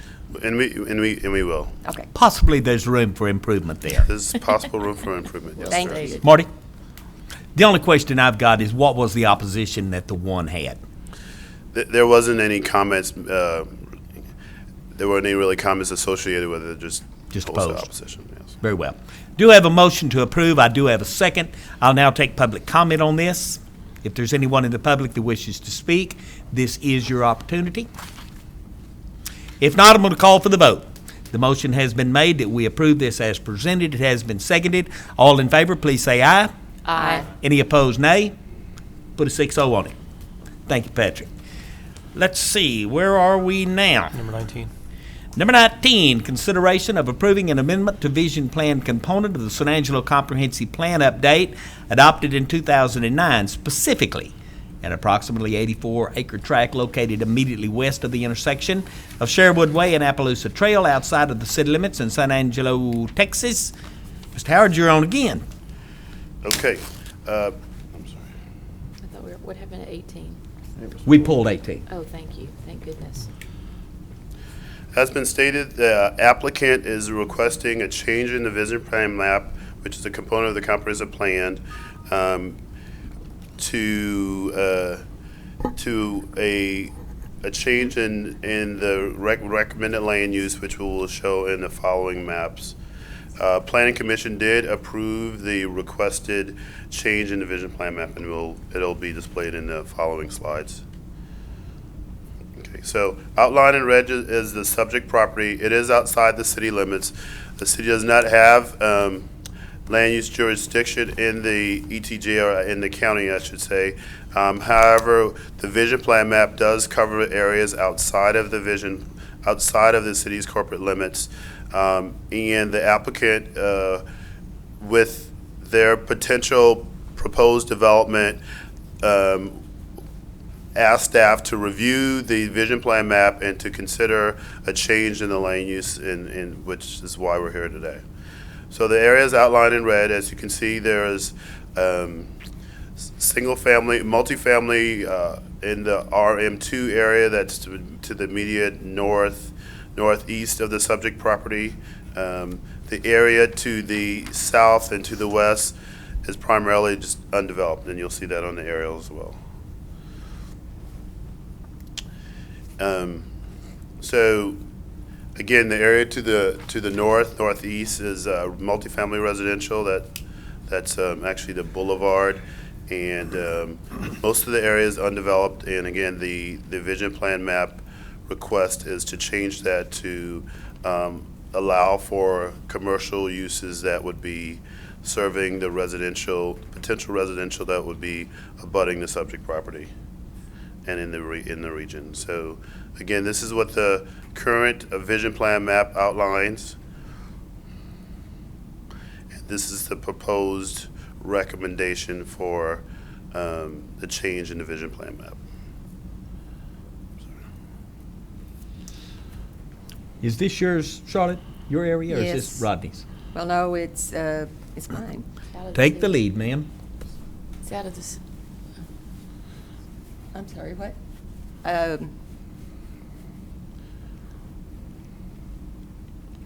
And hold my comments till later. Is this out of the city limits? Yes, it is. Okay. So It's what in the happens if we do- extraterritorial division. I'm sorry. Go ahead. While we don't have zoning jurisdiction, ideally we have, we do, the vision plan map can, or a comprehensive plan can cover the areas outside of the city, and then that's what it does. So potentially, if the area were to be annexed in the future, there would be an ideal recommendation for what the ultimate zoning potential would be. Of course, you know that when you immediately annex areas into the city, it becomes ranch and estates, but the ultimate recommendation would be that it would be commercial, and that's what this depicts. I think doing it ahead of annexation is interesting, and I think it helps the area kind of define itself as it moves forward. My only concern with what's proposed here is, and I'm sorry, I can't see what the street is to the south. I would tend to think of commercial being developed at key intersections rather than kind of mid-block. And I know we're talking about an owner's specific parcel, but I think for the purpose of the vision plan, you have the ability to move somewhat outside of the boundaries of this owner and kind of clean that up, maybe, for the future? Yes, and we can look, we can do a more detailed review of that. Obviously, you're correct that we have the ability to look closer. There is the applicant who is here and can speak to some of what maybe Envision had asked that the area be looked at for such, and may be able to give more insight on specifically what might be envisioned for the area, if he would. Can you flip back to the other map, please? You see what I'm saying? Where you see the yellow? Yes. You wouldn't really want residential or commercial behind necessarily residential if residential are on the major street. So, but I think conceptually allowing more of a commercial hub, at nodes. Right, is good. Here's my hesitation and my problem, and I know this hasn't happened yet, but with commercial, I'm going to use the area where Trend Furniture is, and you go toward Southwest Boulevard, and the area of the commercial that's behind there and the residential that's in between. All of the traffic and the cut-throughs that jump because they don't want to go out the commercial route, the road to try. I'm worried about the development and the planning of putting commercial and residential right there. And I think one of the things you might want to consider is the fact that there may be a planned development where there is the idea of providing the necessary buffers and such. And so really at the vision plan map stage, really you're just identifying what you believe is maybe the generally appropriate use. However, when you get to looking at the appropriate zoning as a potential development project comes for consideration, we are able to refine that. And so I think that you do still have the opportunity to sort of weigh in on for the proper buffers at the time in Yes, the future. Well, that's my hesitation, and I know it hadn't happened yet. So yes, I would like to hear from the developer. Okay. Before he comes, Patrick. Yes. Does this does this constitute part of the gateway? This would be considered one of the gateways into the city, yes. Okay. That's all I had. So that commercial. In the event that it could get annexed into the city. I'm sorry. That is just a commercial designation. It's not a specific zoning classification.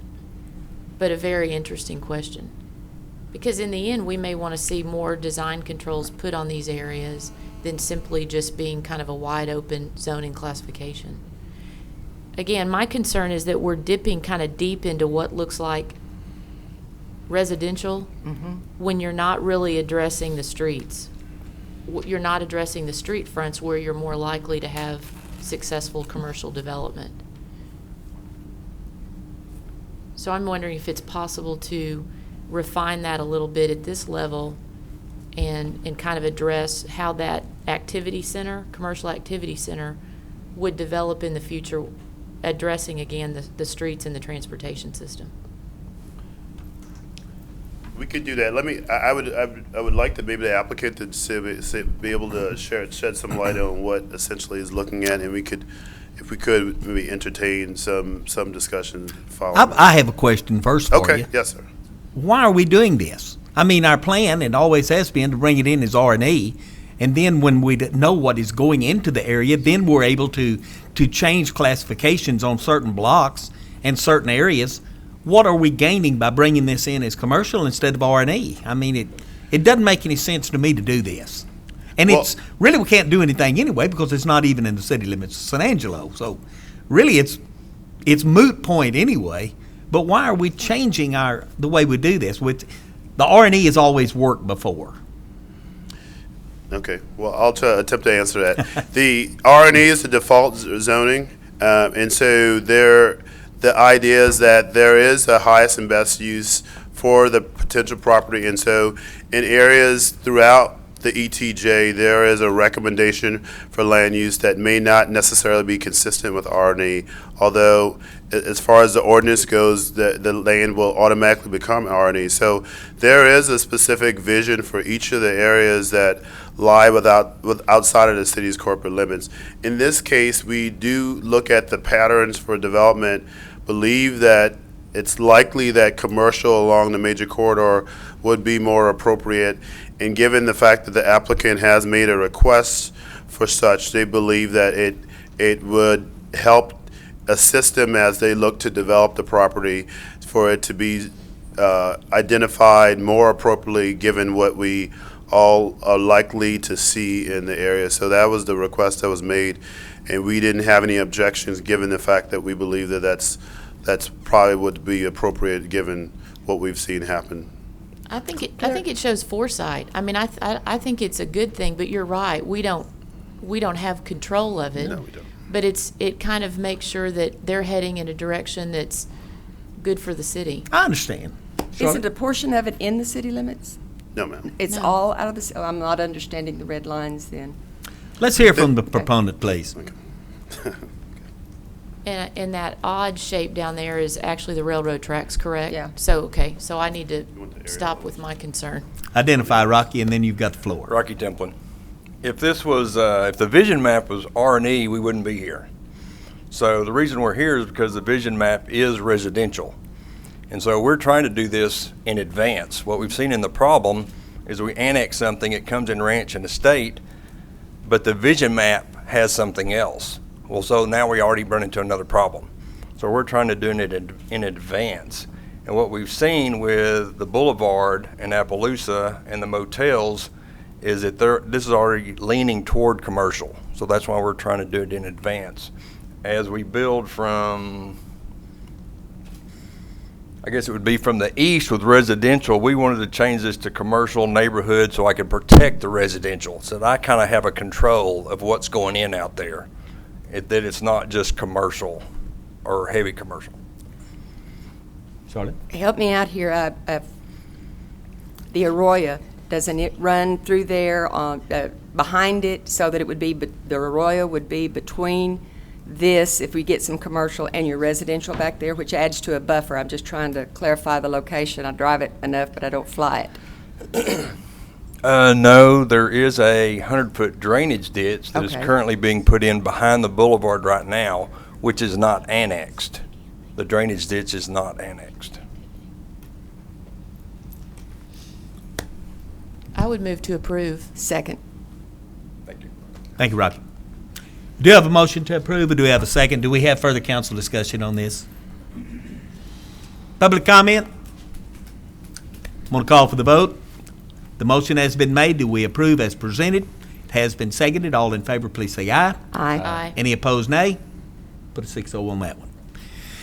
Let's go on now to item number 20, which is consideration of adopting a resolution authorizing the release of an emergency vehicle access easement in the Homestead, Section 1B, Block 1, Lot 11, and Saddle Club, Section 1B, Block 1, Lot 9 in Southwest San Angelo. Mr. Howard. Okay. There's been a request to release an easement that was originally envisioned for this development when it was platted. There is no longer a need for this easement, which was primarily for fire suppression, and the applicant is again requesting a release of the easement. So this is the property in question. As you can see, the area outlined in red was identified as an easement, and with discussions with the fire prevention, there is been deemed no longer need for this easement, and again, there is a request that this easement be released. This is in the aerial that shows the same area in question. So, is the fire chief happy with this? Fire You're marshal. happy with it, Brian?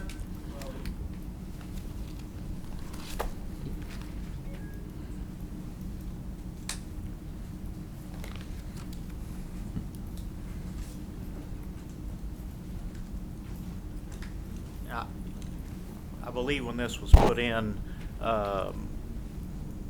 it was due to the fact that Haley Court, or whatever the name of that street is, was past a 750-foot deal. The decision that was made a couple months ago negated that, but the other problem is that whenever that easement was designed, nobody come and asked the operational side of fire department. We can't even navigate anything like that with a truck, so it's a moot point to us. We can't use that anyway. So okay, that's what I wanted to hear.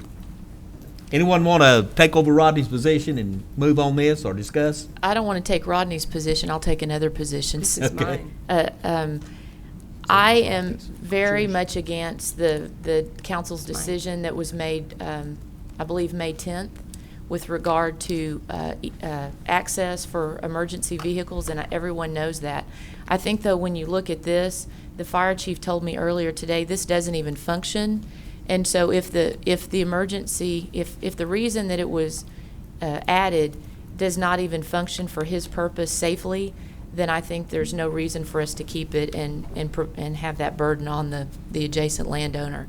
So for that reason only, I would vote to approve this. Well, I will second it, and it's my district, and I agree 100%. I am opposed to anything that prevents emergency vehicles and giving up any access that they have, but this is non-functional, so I'll second the motion. Very well. Further council discussion? Public input? Motion has been made that we accept as presented. It has been seconded. All in favor, please say aye. Aye. Any opposed, nay. Put a 6-0 on that one. And I guess we're through with you, Mr. Howard. Right. Let's move on to number 21, consideration of adopting a resolution authorizing city manager to execute a Lake Nasworthy boat concession and license agreement with Nasworthy Lake Tours, LLC, as licensee for operation of a paddle wheel steamboat tour and private charter concession on the waters of Lake Nasworthy at Mary E. Lee Park. Carl White. Yes, sir. We're coming back to council. Back in February 18th of 2014, council reviewed the concept of this agreement with the tour boat, and the council had a couple suggestions. One was to choose the location behind the nature center. There was another location further along the bank towards the other concessionaire, the other boat concessionaire, and then make a modification on the name of the business. Those two suggestions have been achieved and negotiated, and we're ready to have y'all consider adopting this resolution so we can do the agreement. And I'd like to bring Mr. Fox up to talk about it, just one, so he can have some camera time to let other folks know about the operation, and we'll keep it short. Okay. Do you have a map of the area, Carl? It'll be on here. Here's the Nature Center, Mary Lee Park. This is the marina that's there. This is off Knickerbocker. Thank you. Good morning, council. Welcome, Mr. Fox. Last time I saw you, you were living in a trailer park at the Angelo Civic Theater. I'm trying to bring my standard of living back up. But I will be short and brief today because I know your time is very valuable. For the newest member of council here, she may want to hear some of this, so I'll be quick and to the point and answer any questions you might have. As Carla said, we've negotiated with the city a lease that we feel is both fair to the city and to myself as a business operator, and we hope that we can go forward today. Our paddle boat steamboat will provide a truly one-of-a-kind, unique attraction to San Angelo. She is the last and only operational walking beam steam engine paddle wheel steamer anywhere in the world. So San Angelo likes to brag about its uniqueness. Well, this thing's going to fit right in there with everything else we got that's great about this town. We're going to showcase the lake's origin, both back 10,000 years ago when the Indians lived here, when it was turned into a lake, how the fact that the Concho rivers are the whole reason we're all here today, is that God put these rivers where he did to provide us the water he has. It will be a water-based activity, mostly geared towards family and children. Our logo is called the Thule Princess Steamboat Company.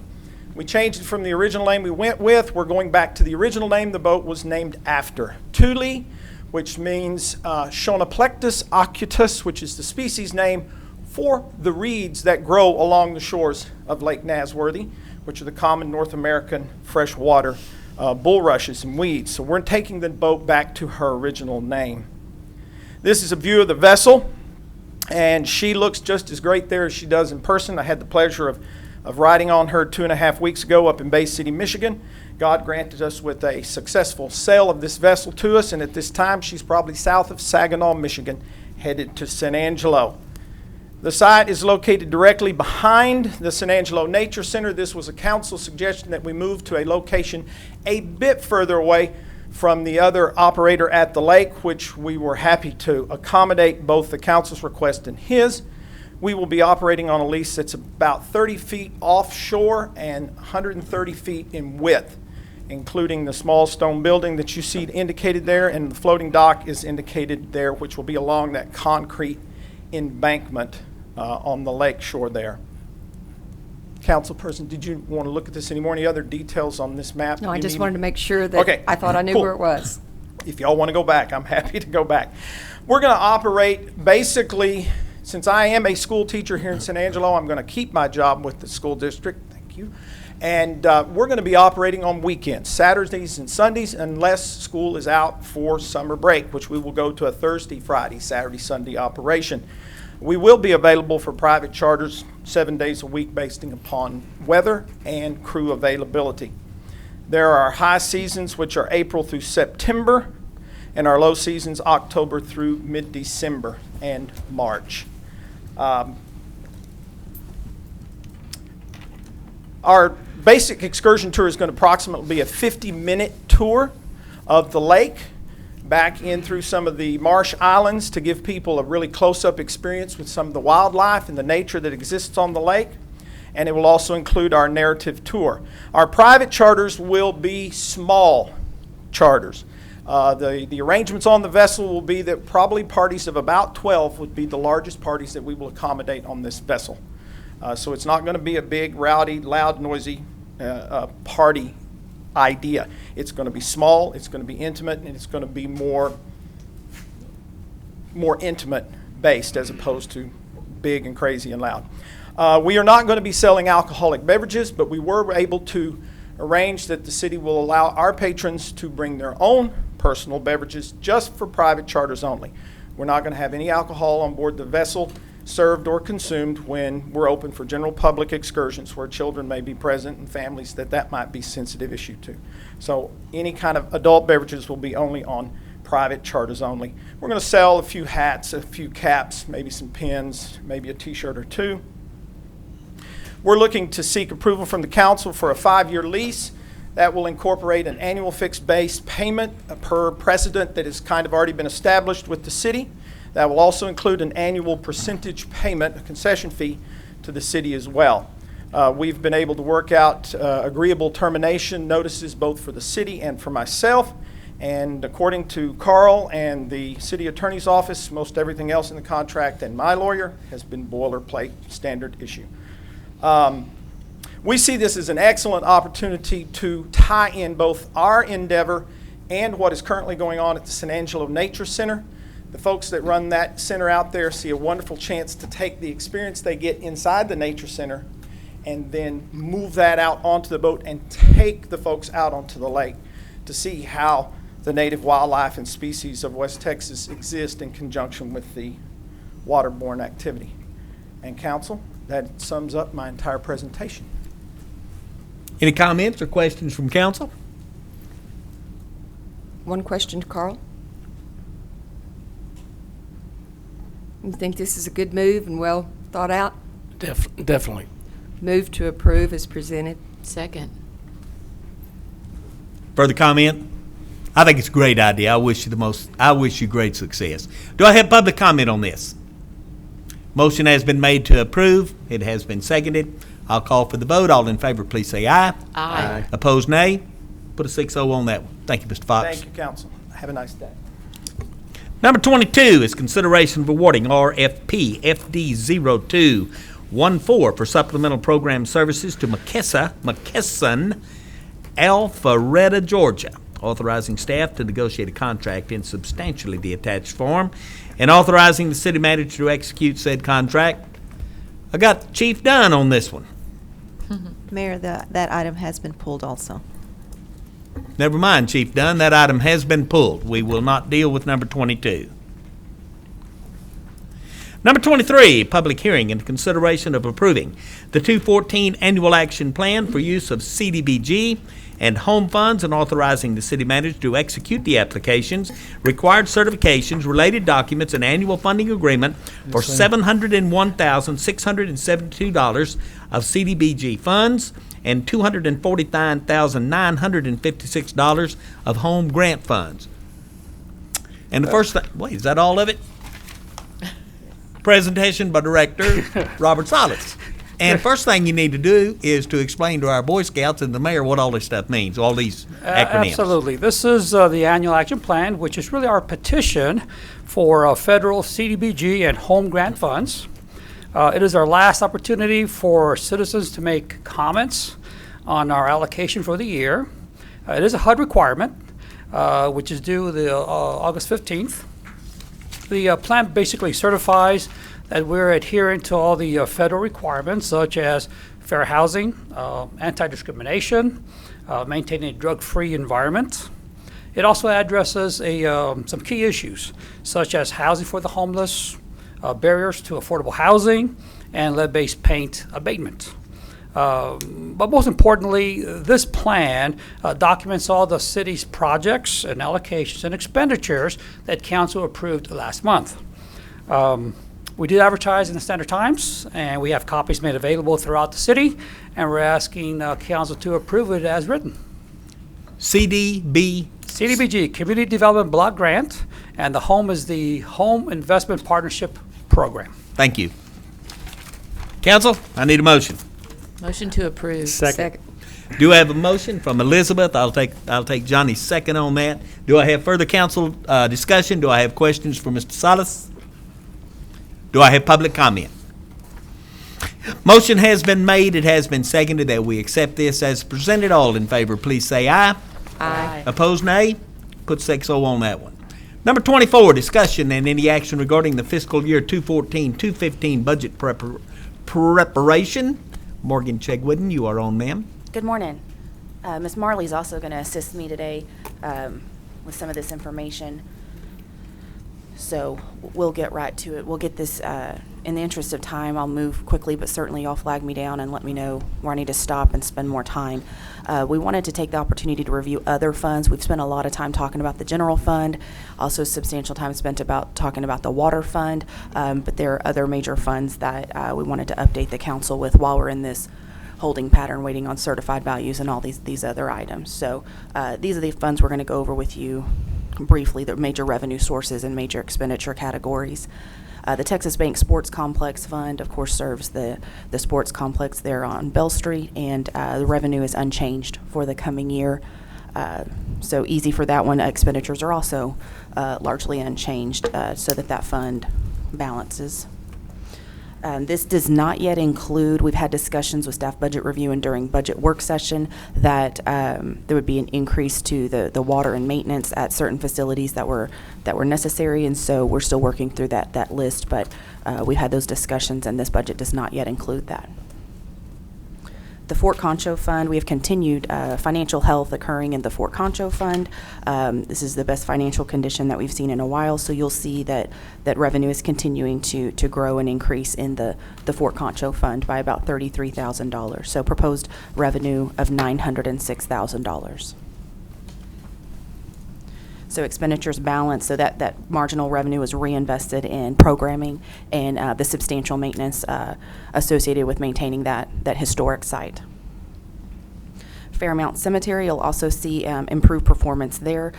Revenue increase proposed by $23,000, so total revenue of $367,000, and that's largely due to the change in the policy directive related to outer burial containers, and so we're continuing to see positive economic information from that, and you'll see a corresponding increase in operations and maintenance, and that's primarily associated with water and maintenance of the grounds at that facility.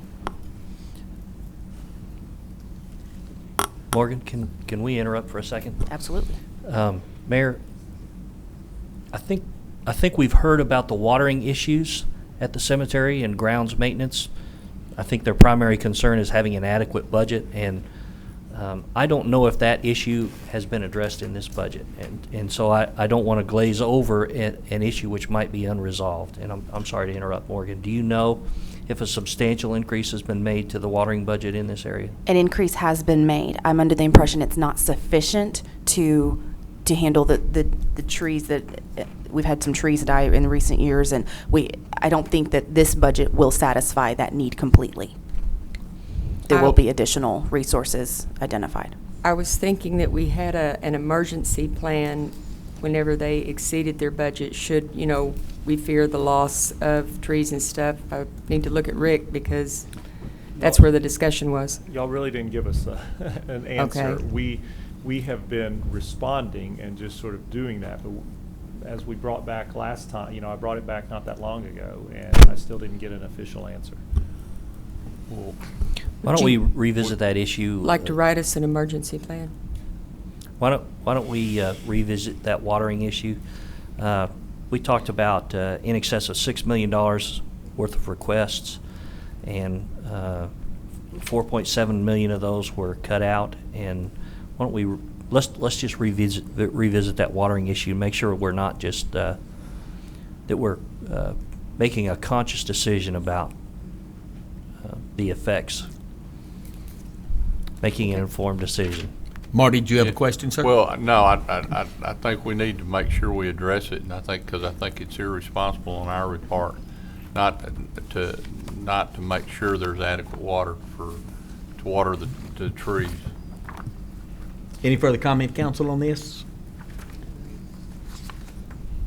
Thank you, sir. Yeah, and we'll work on something. But remember, at some of these places, we talk about trees, but sometimes we don't have a system in place that just waters trees. So it becomes very difficult in looking at that. We wish we had one that just was a drip system that went to every tree, but we'll work. So what you're saying is that maybe the next time we see the Fairmount information, there may be an increase due to enhanced watering beyond what she has. Correct. When y'all all get together. And I would assume that they're looking at that from those other. It was our discussion was broader than just Fairmount. Yeah. Way broader. Continue, please, ma'am. Thank you, sir. The next fund, the next major fund is, of course, the solid waste fund. Some recent activity on, of course, the new contract, and so the proposed budget before you is including that revenue and expense associated with that new contract to execute and include compliance with all of those items.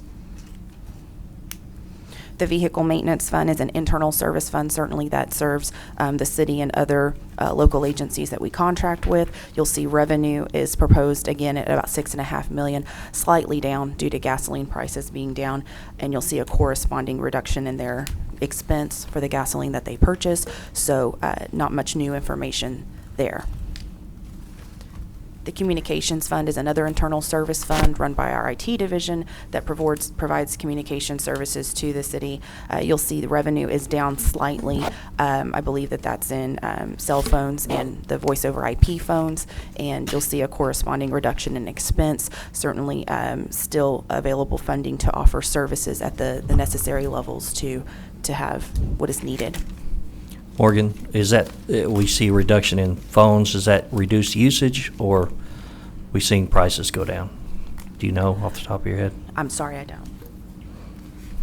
I don't know if John's here today, but I think that is largely due to that decrease in that new contract that he just got into with Suddenlink.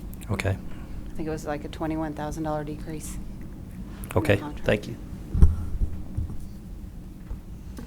The next item is, again, another internal service fund for the health insurance fund. We've talked about during the work session how there will be an increase necessary to fund compliance with the Affordable Care Act. And so revenue is proposed to increase. However, I think it's important to note that there will be action needed for all the other funds' expense so that this revenue makes so that we can ensure compliance. So they've proposed a budget that does ensure compliance, this staff division has. Property Casualty Insurance Fund, another internal service fund for our self-insurance for property and casualty. Revenue down slightly due to recent claims experience, and expenses down to match. So that fund is also budgeted exactly to balance. The Workers' Comp Fund, of course, our self-insurance fund, our internal service fund for our own workers' comp claims. That revenue is slightly up.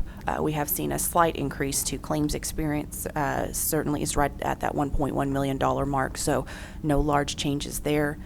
And then you'll see a slight increase as well to expenditures. However, we do generally budget this fund at a profit. It usually, so that we can set aside funds for future major claims have an appropriate fund balance.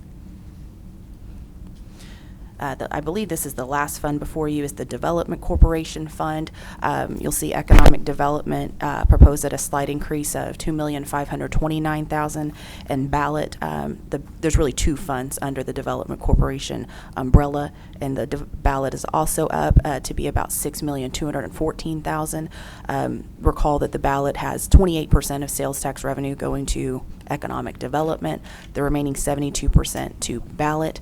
However, you'll note that that's not exactly a 28-72 split. That's primarily due to the fact that economic development has additional revenue outside of sales tax. For example, lease income, rent income, sale of assets, and event sponsorships. So those items there.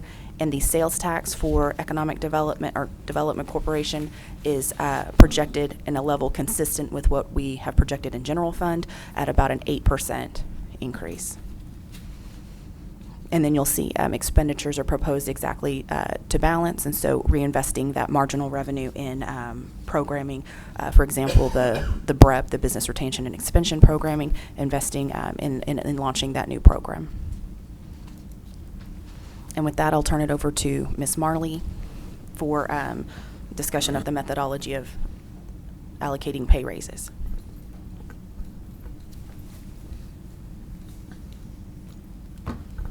Good morning, Mayor and Council, City Manager. One of the things that we discuss each year is the interest to find out how we set with our salary ranges as it compares to the private sector within the Concho Valley. This year, Texas Workforce Commission, the San Angelo office, offered to conduct a survey for us, which was really beneficial, and we appreciated their doing all the hard work. Some of the information, however, some of the information that came from the study is listed here for you. I'll just briefly go over them really quickly. Our minimums of the range, we are 33% less than the Concho Valley minimums. 43% of our minimums are less than the 25th percentile for those jobs in the Concho Valley. Additionally, 45% of our jobs pay less than the 50th percentile.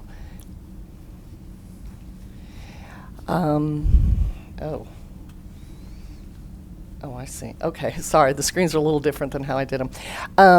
When you compare midpoints, 45% of our jobs pay less than the Concho Valley, and 55% are either equal to or greater than those in the Concho Valley. When you compare maximums of the range, 50% of our jobs pay less than the 75th percentile of Concho Valley jobs. And what's really difficult about this information is that this is comparing our current salaries to the 2012 data that the Texas Workforce Commission could get from the state. So it's year-old data, but comparing our current numbers. So I would expect that they would look a little worse presently. Just to give you a brief update, we have 282 non-civil service job titles, and we have 27 different pay ranges for those 282 jobs. Some of our pay ranges have as few as one title within the range. For instance, the city manager, there's one of those. It is the highest grade that we have. And then there are as many as 30 jobs in some of our pay ranges. So in accordance with how HR deems as best practice for the industry, we survey the midpoints of 200 jobs each summer. We've picked 200 jobs that go across all different pay ranges within the city. We're always 1 year behind, though, in our data because other cities that we compare ourselves to are going through this same process, so we have no idea what they're going to be doing next year. We're only looking at where we currently are. I thought that I would do a little example because it seems that midpoints are kind of confusing to people, and I thought for everyone to see it's not voodoo. We really have a science assigned to it. So in this example, we're going to just look at job X, and City A pays that job as a minimum $30,000, as a maximum $60,000.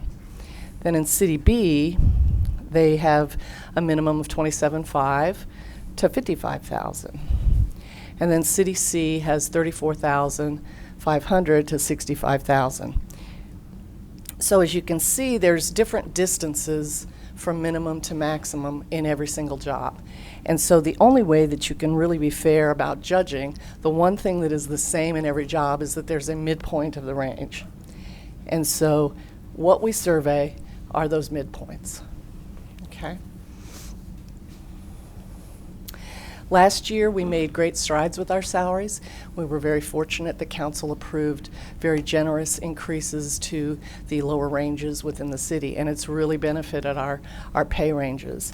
Where we currently sit with the data that we were able to research last week, we have 8 grades that are under 85% of the surveyed cities, 7 grades under 88%, 3 grades under 90%, 4 grades under 95, and 5 grades at 95% or above the surveyed cities. This isn't Concho Valley. These are the other cities that are compared. So the unfortunate issue is that as you look at all of our pay grades, remember there's 27 of them, the shortages don't actually occur in numerical order, the way the grades set out. So the best way to handle any kind of an issue like this is to just assign adjustments across the board. Otherwise, if we give it to the low pay ranges, they may jump their supervisors because the supervisors didn't get anything. So it makes it very difficult. In years when the budget has allowed it, we have always tried to do something to the ranges, and I think it's really important that we continue to nibble away at the differences that we have with our survey cities, as well as I've shown you, the Concho Valley salaries. So my recommendation this year, in keeping with the council's goals and priorities, is to go with some sort of an across-the-board adjustment to our scales as well as to our employees, and that way we can concentrate on our retention of our folks that we have here. That's all I have. Thank you, ma'am. Thank you very much. Questions from council? Disheartening. Don? One of the things that we started last year for our firefighters was equalization of the different the different levels that are within there. And we told them we were going to start last year and then follow up on it this year. And all of the things that I've read, I haven't seen where that was addressed anywhere. Is It- it being addressed? Whatever salary increases that would be granted by council would also apply to those. Now our firefighters and all of the ranks in the fire department have one step. So whatever increase is given would be handled at each of those steps. But I thought we were having some problems with longevity and some of those sort of things that we began to solve last year, but we agreed that we needed to take 2 years to actually get that problem off the board. Are we addressing those? Yes, that would be encumbered within the recommendation that I've made. Yes, Okay. sir. All right. Charlotte? I just want to note that since 2006, and I'm sure the mayor remembers this, that we as a council have been trying to bring the city salaries up to the national standard. It's not been an easy job. It's not something that we've ignored, but I know for a fact since 2006 this has been a constant to bring these up to 85, 90%. And it's not something we just started last year. It is an ongoing, and as I said in 2006, it's a moving target. Yes. With the cost of living and the rises. So it's not something we take lightly. It is very difficult to play catch up, just like it is in streets and roads. It is very difficult to play catch up with salaries. But when I say that, I adore and compliment all of the city staff on the work that they do. It's tremendous, and the dedication that they have to the city and the hours that they put in. At the same time, I'm asking you to remember that your health insurance benefit is a huge part of a salary increase that you don't take home and you spend, but it is a huge part of your benefit. And to be understanding of that when this is voted on. That's all I have to say. Thank you. Anyone else? Don? I have one other thing. One of the hardest things that Lisa has to deal with also is her XYZ benefit that she showed a while ago. A lot of those have car allowance. They have benefits that aren't actually shown as part of their salaries, and so her trying to hit a moving target is exactly that. Along with that, position X in Midland may do 2 things. Position X in San Angelo may do 6 things. And so, the tasks that are given to each one of those are different also. So she has definitely a difficult time whenever she's trying to compare apples to apples for us. Thank you. I have a question. Yes, ma'am. I usually like to ask questions that I know the answer to. This one I don't. When other cities address staff salaries, are there ever times or methods where they actually might approve something kind of on a multi-year basis? I mean, I don't know if that's through ordinance. I don't know mechanically how that would work, so that you ensure that you keep moving or staying at least somehow at some level with that, that pay target that you want to maintain. I'm not aware that any other cities have anything in place. It's certainly a discussion at most cities to try to stay on track. And I think this council has come a long way in understanding how salaries work and that it's important to stay with it in retention and recruitment. So I think we are making strides, but I've never known of anything that has been set in stone from one future year to the next, because you cannot, as a council, as I understand it, the council can't promise funds for a future Well, we council. say that we can't encumber a future Right. council, but there are ways that we do it all the time. Okay. So I'm just wondering if there's a way to sort of memorialize that in a stronger way, because we can say what we're committed to, and then when the budget falls short, we back off of it, and then 2 years later, we're scratching our head wondering why we're in the hiring position we're in, or, I mean, it has to be addressed to me during every budget cycle. Yes. So I'm just thinking of a creative way that hasn't dawned on me yet, but Daniel. I like your thoughts, actually, but of course, for any city, you look at salaries is going to be the biggest expenditure that any city has, anywhere between 70 to 85% that I've seen. So a lot of times to try to establish some type of a policy or something that we're going to follow, especially if the economy does actually curtail or start going down, it becomes even more difficult to maintain that. I would love to see something like that because we definitely want to do everything we possibly can for our staff. The City Council made it very clear at the retreat that you want to make sure that within a 3-year period we can get to the market value for those positions. The biggest challenge is just that it's such a big part of our expenditures, the biggest part of our expenditures. What percentage of the general fund?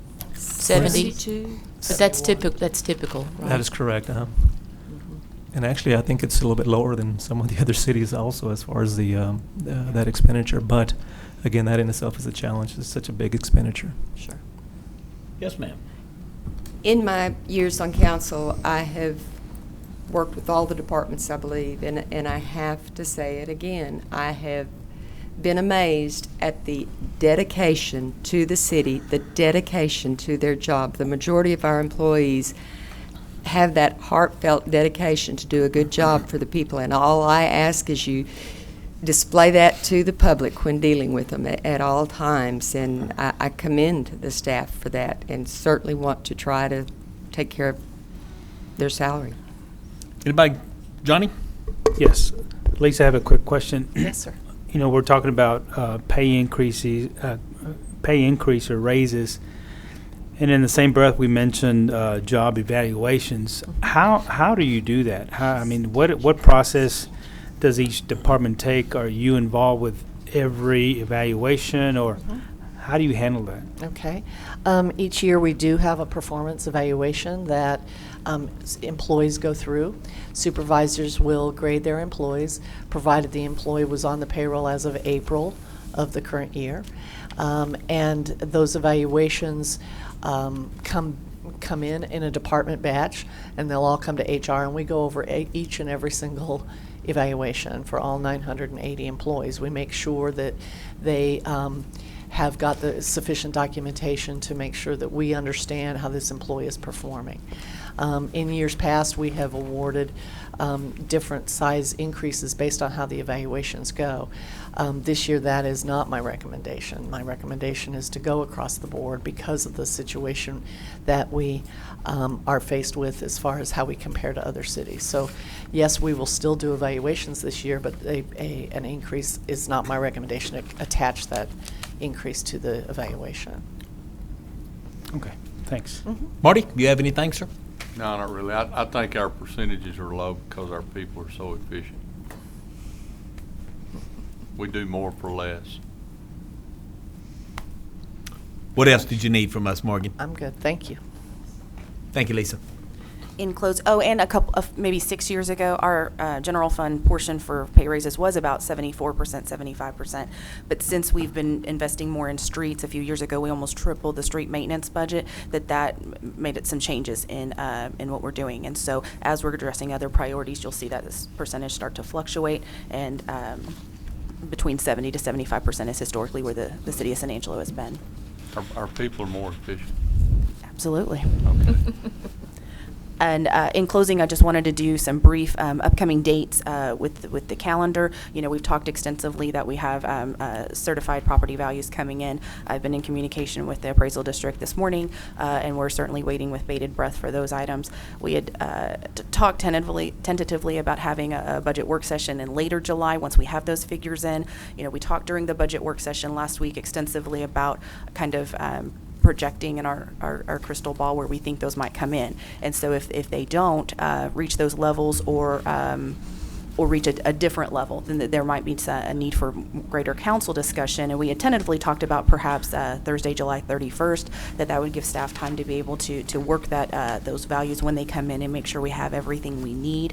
And just to give you an idea of how that would fit in our calendar is August 5th is really our last budget discussion before the budget adoption. And so we'll start with our state deadlines in August. We'll have our record votes on the proposed tax rate and council discussion. And so hopefully by August 5th, we would have the final details to know where we can aim for pay raises and the other council priorities. But then we would have to introduce a budget ordinance by August 21st. And so we're getting down to the wire on those deadlines. Morgan, are you saying you'd like a work session on July 31st? We've talked about it, and I think it would be helpful to have something scheduled to be aware that if certified values come in dramatically different than what we're projecting, there may need to be some additional work done by staff and the council to balance the budget. Is a Tuesday, the 29th, like a regular council day? Is that acceptable so that? I don't think we would have information for you on that time with the property values yet. If we get them Friday the 25th, it's often late in the evening. The appraisal district often stays till 10, 11, 12 o'clock at night, making sure they get us to them by the state deadline. Certainly me and my staff will work that weekend to get those figures as best we can, but oftentimes there's follow-up needed with the appraisal district, and we usually need Monday and Tuesday to do that with them. And so I don't think that we would have information for you by the 29th. The only thing on the 31st, I will be unavailable. I will be only available from 9 a.m. till about 1 p.m. Then I would have to leave if it ran longer than that. So when you talk about quorum issues, I'm only good for the morning. I'm already I'm out of the state on the 31st.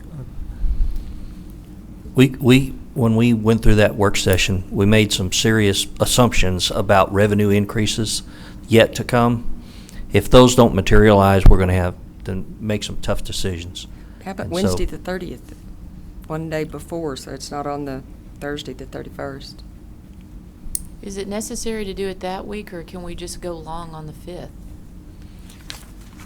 We sure could. That's also an option. On the 5th. It's you're a veteran of the agenda development process, so you know that as we really the goal we're working toward exists for introduction of the budget ordinance on the 21st. On the 5th, there's some state deadlines that kick in, and we have to take a record vote on a tax rate. So we would prefer to have something before the 5th so we can do a little work. We're reaching the point where every additional day we get helps, because we can address some of the bigger issues, but in any attempt to address priorities, you tackle the big ones and then you go as far down the to-do list as you can. We've got lots of smaller issues. For example, we talked about watering in the cemetery. We'd like to address that before the budget year starts and not after. But Morgan, the question as far as being ready by that Wednesday, on the 30th, would that be enough time? We will make every effort, absolutely. Because it looks like that might be the date at this point. Are you So, good then? would you be here? Yes. Council? I don't have a What does the problem 30th with look it. like?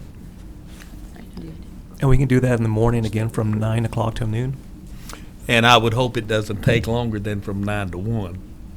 And we'll double check availability of space and rental to make sure the exact time. Okay. In fact, I like from 9 till 10 or 9 till 11. Well, just as long as I know that it's 9, not Okay. 8 Okay. a.m. Yes, ma'am. I'll be here. We've gotten that straightened I'll out. be talking to you about 8 o'clocks later. So we're looking at the 30th then at 9 o'clock in the morning, tentatively here at the McNeese Center. Okay. All right. And with that, just some remaining budget deadlines. I think you're familiar with these, and they're a couple months out. So that's all I have for you this morning. That all you need from us? Yes, sir. Thank you for Thank your- you, ma'am. It is 11:50. We've got one item left to work on, the bylaws. We've got a deal in executive. Y'all want to go to executive? I'd like to do this. Get this first, done? please. Yes, sir. I don't Yeah, have I a think we can problem. cover it. Move on. Okay, number 25 is discussion and possible action on amending the bylaws of the Water Advisory Board. This was requested by council members Farmer and Grindstaff, so I'm going to give you all the floor. Actually, Mayor, I'd like to start off with this one, actually. Okay. We did discuss a little bit of, I mentioned the retreat a little while ago. City Council, we did have the retreat. One of the top priority that we discussed was water. We did establish 3 very specific goals that we wanted to accomplish for water. We definitely want to make sure that we maintain momentum moving forward. I've heard people saying now that it's rained that we're going to kind of back off. We're not going to back off. We want to make sure that we address our water needs, our water concerns moving forward. One thing that did come up at the retreat was discussion about the use of the Water Advisory Board. The Water Advisory Board was created to advise the City Council on water issues.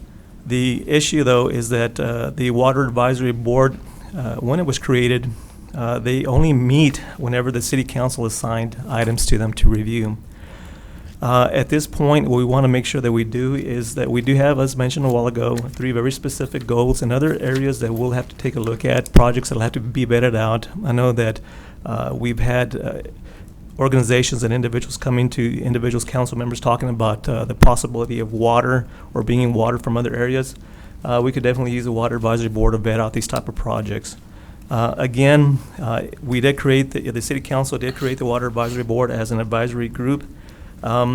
The issue, of course, is we want to make sure that we do, or they do meet on a regular basis. What we discussed and what we're looking at is at the very minimum to ensure that this group is meeting on a quarterly basis.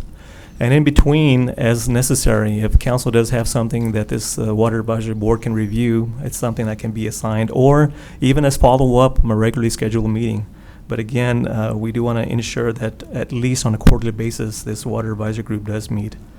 We also want to make sure that we expand the number of stakeholders, because we have numerous stakeholders that we feel that were kind of excluded, and we want to make sure that they're included in here.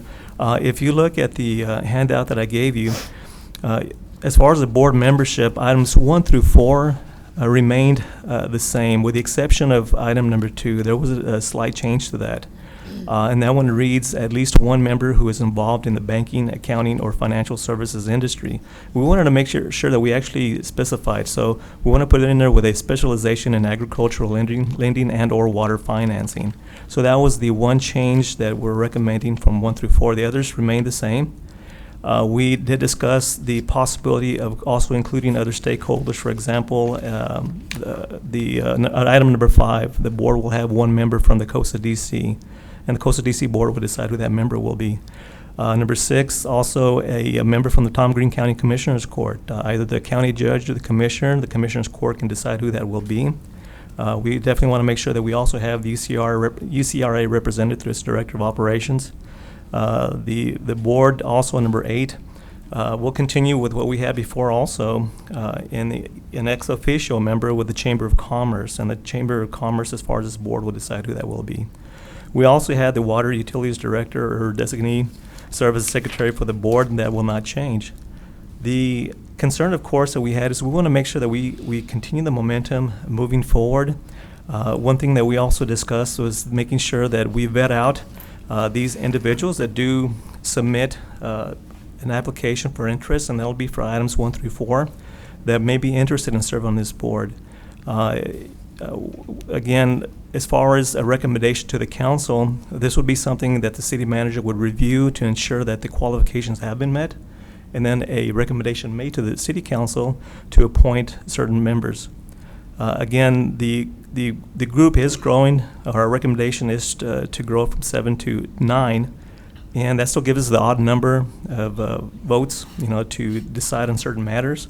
But again, this is something that at this point we feel we have to start from scratch, to be honest with you. I think that we definitely want to make sure to address a lot of the issues. I think the board did wonderful work in the past in addressing some of the issues, but we do want to make sure that we start off again, vet out, make sure that we have the right the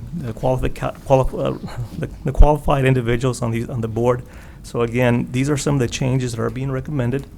And this is something that we can, if with your direction, move forward and come back to the council with those changes on the ordinance and also on the bylaws as well.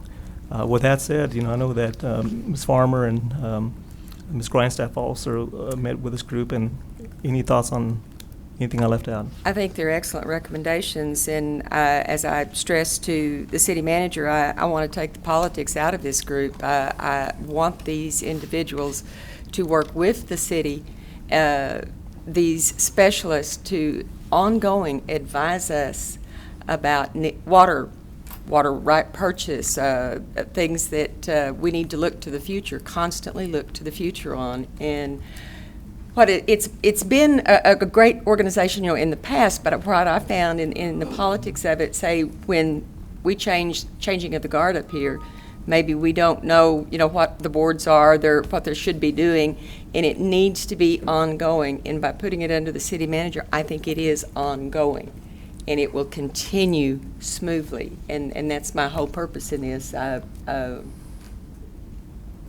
Those were my feelings. Elizabeth? I concur. I think that, water is critical to us now and in our future.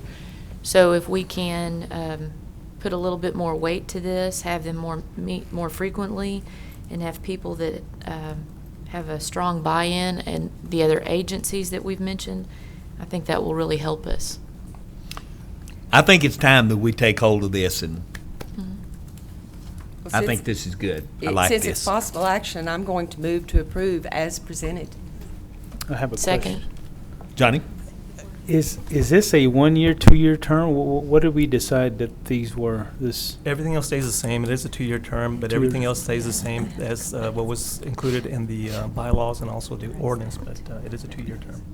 I like the idea of giving you the recommendation because we get kind of lost in our own board members, various boards. So I think it's weight off our backs and. He gets paid the big bucks. Right. And I can Make review. this an ongoing work, an ongoing duty. Very good. All right, we do have a motion to approve. We do have a second. Do I have further council discussion? The motion will need to be to direct staff to prepare the ordinance Yes. to reflect this. Yes. Correct. Thank you. Is that what you said? Yes. Is that what you Yes. seconded? Seconded. Okay. Public comment. Call for the vote. All in favor say aye. Aye. Opposed, nay. It's a 6-0 vote. All right, How about now we break for executive? sounds good. And we do have one item that we're dealing with. I really don't think this is going to take a lot of time.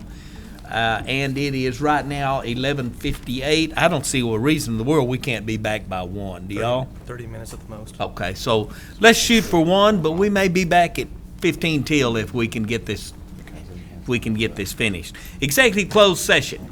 Executive session under the Division of Government Code, Title V, Open Government Ethics, Subtitle A, Open Government, Chapter 551, Open Meetings, Subchapter D, exceptions to requirement that meetings be open under Section 551072, to deliberate the purchase, exchange, lease, or value of real property pertaining to Avenue P, stormwater drainage utility projects. It is 11:59. I now take us into executive. Yes, sir. Okay, let's call this meeting back to order. We have gone through our executive session, and we will now take up item number 13.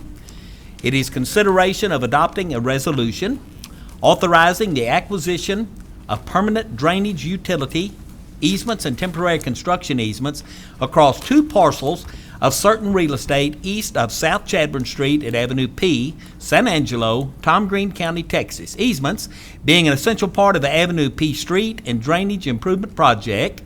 2, determining that there is a public necessity for and that the public welfare and convenience will be served by the city's acquisition of the easements. Number 3, authorizing the city manager or his designee to pursue negotiations with property owners and to make bona fide offers to property owners and interested parties for just compensation within city council approved private budgets to acquire said easement properties. Number 4, considering the use of eminent domain authority and delegating to the city manager authority to direct the city attorney or designee to file or cause to be filed condemnation proceedings on behalf of the city pursuant to law to acquire said easement properties. And number 5, providing for the adoption of this resolution by a single recorded vote of the city council.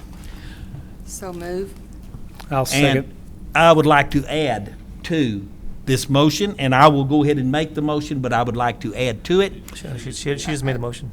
I said so moved after you read to it, and he seconded it, but I'm She beat sorry. you. Done. Okay. Did you want to add? What I was something? going to add is that we would set the amount of the budgeted amount to what we had already designated as, and put in the budget to purchase the easements. So moved. Okay. You will add that amendment? Yes. Okay. Up to. Up to? Yes. Okay. Okay. The motion has been made that we go ahead and consider adopting this resolution to purchase these 2 easements so that we can continue with the Avenue P and that we will apply the amount that we had initially budgeted to apply to the purchase of the easements. And that is the motion, and that is the second, correct? Right. Do we have further council consideration on this? Yes, Don? I'm going to vote against this, not because of anything as far as not trying to help the people. And I've got to go on record also that Councilman Silvas has went above and beyond getting this project going and doing it. And it's not a reflection on him whatsoever either.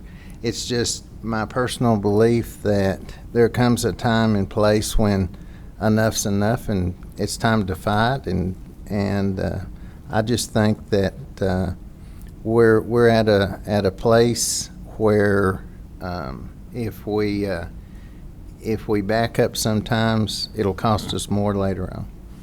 And I suppose for the public use, that needs some explanation. And the explanation on his statement, there has been an appraisal on these easements, the value of the easements. The people that own the property do not agree with our appraised value, and they have put their own value on it. So there is some negotiation as to the amount that we will pay for this easement. We had already put an initial budget for an easement, and our motion is that we use up to the amount that we initially approved. If we cannot negotiate for that, then of course we will go into condemnation, which is about a year-long process. So that's why Don is saying what he's saying. He does not want to pay over the appraised value of the property.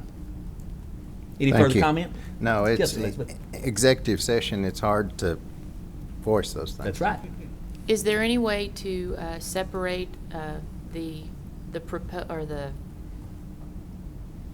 it's not an ordinance, the Resolution? the resolution from the budgeted Not amount now, of money? because the motion has been made and seconded.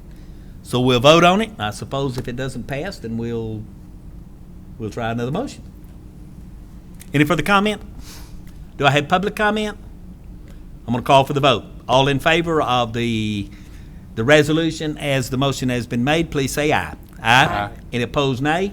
Aye. Nay. Okay, that is a 4-2 vote, and we approved the resolution. May I make just one comment? Yes, ma'am.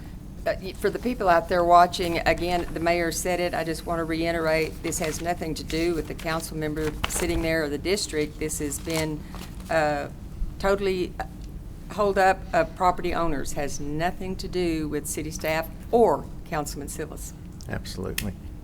Number 26 is consideration and possible action on matters discussed in executive closed session. We just dealt with that, and that will take care of the executive session. Number 27 is announcement and consideration of future agenda items. I'll start with you, Marty. Do you have anything, sir? Yes, I have one. I'd like to ask staff to, since Patrick's still here, I would like for you to come back at a future council meeting and let us know what would be involved in adding zoning classifications to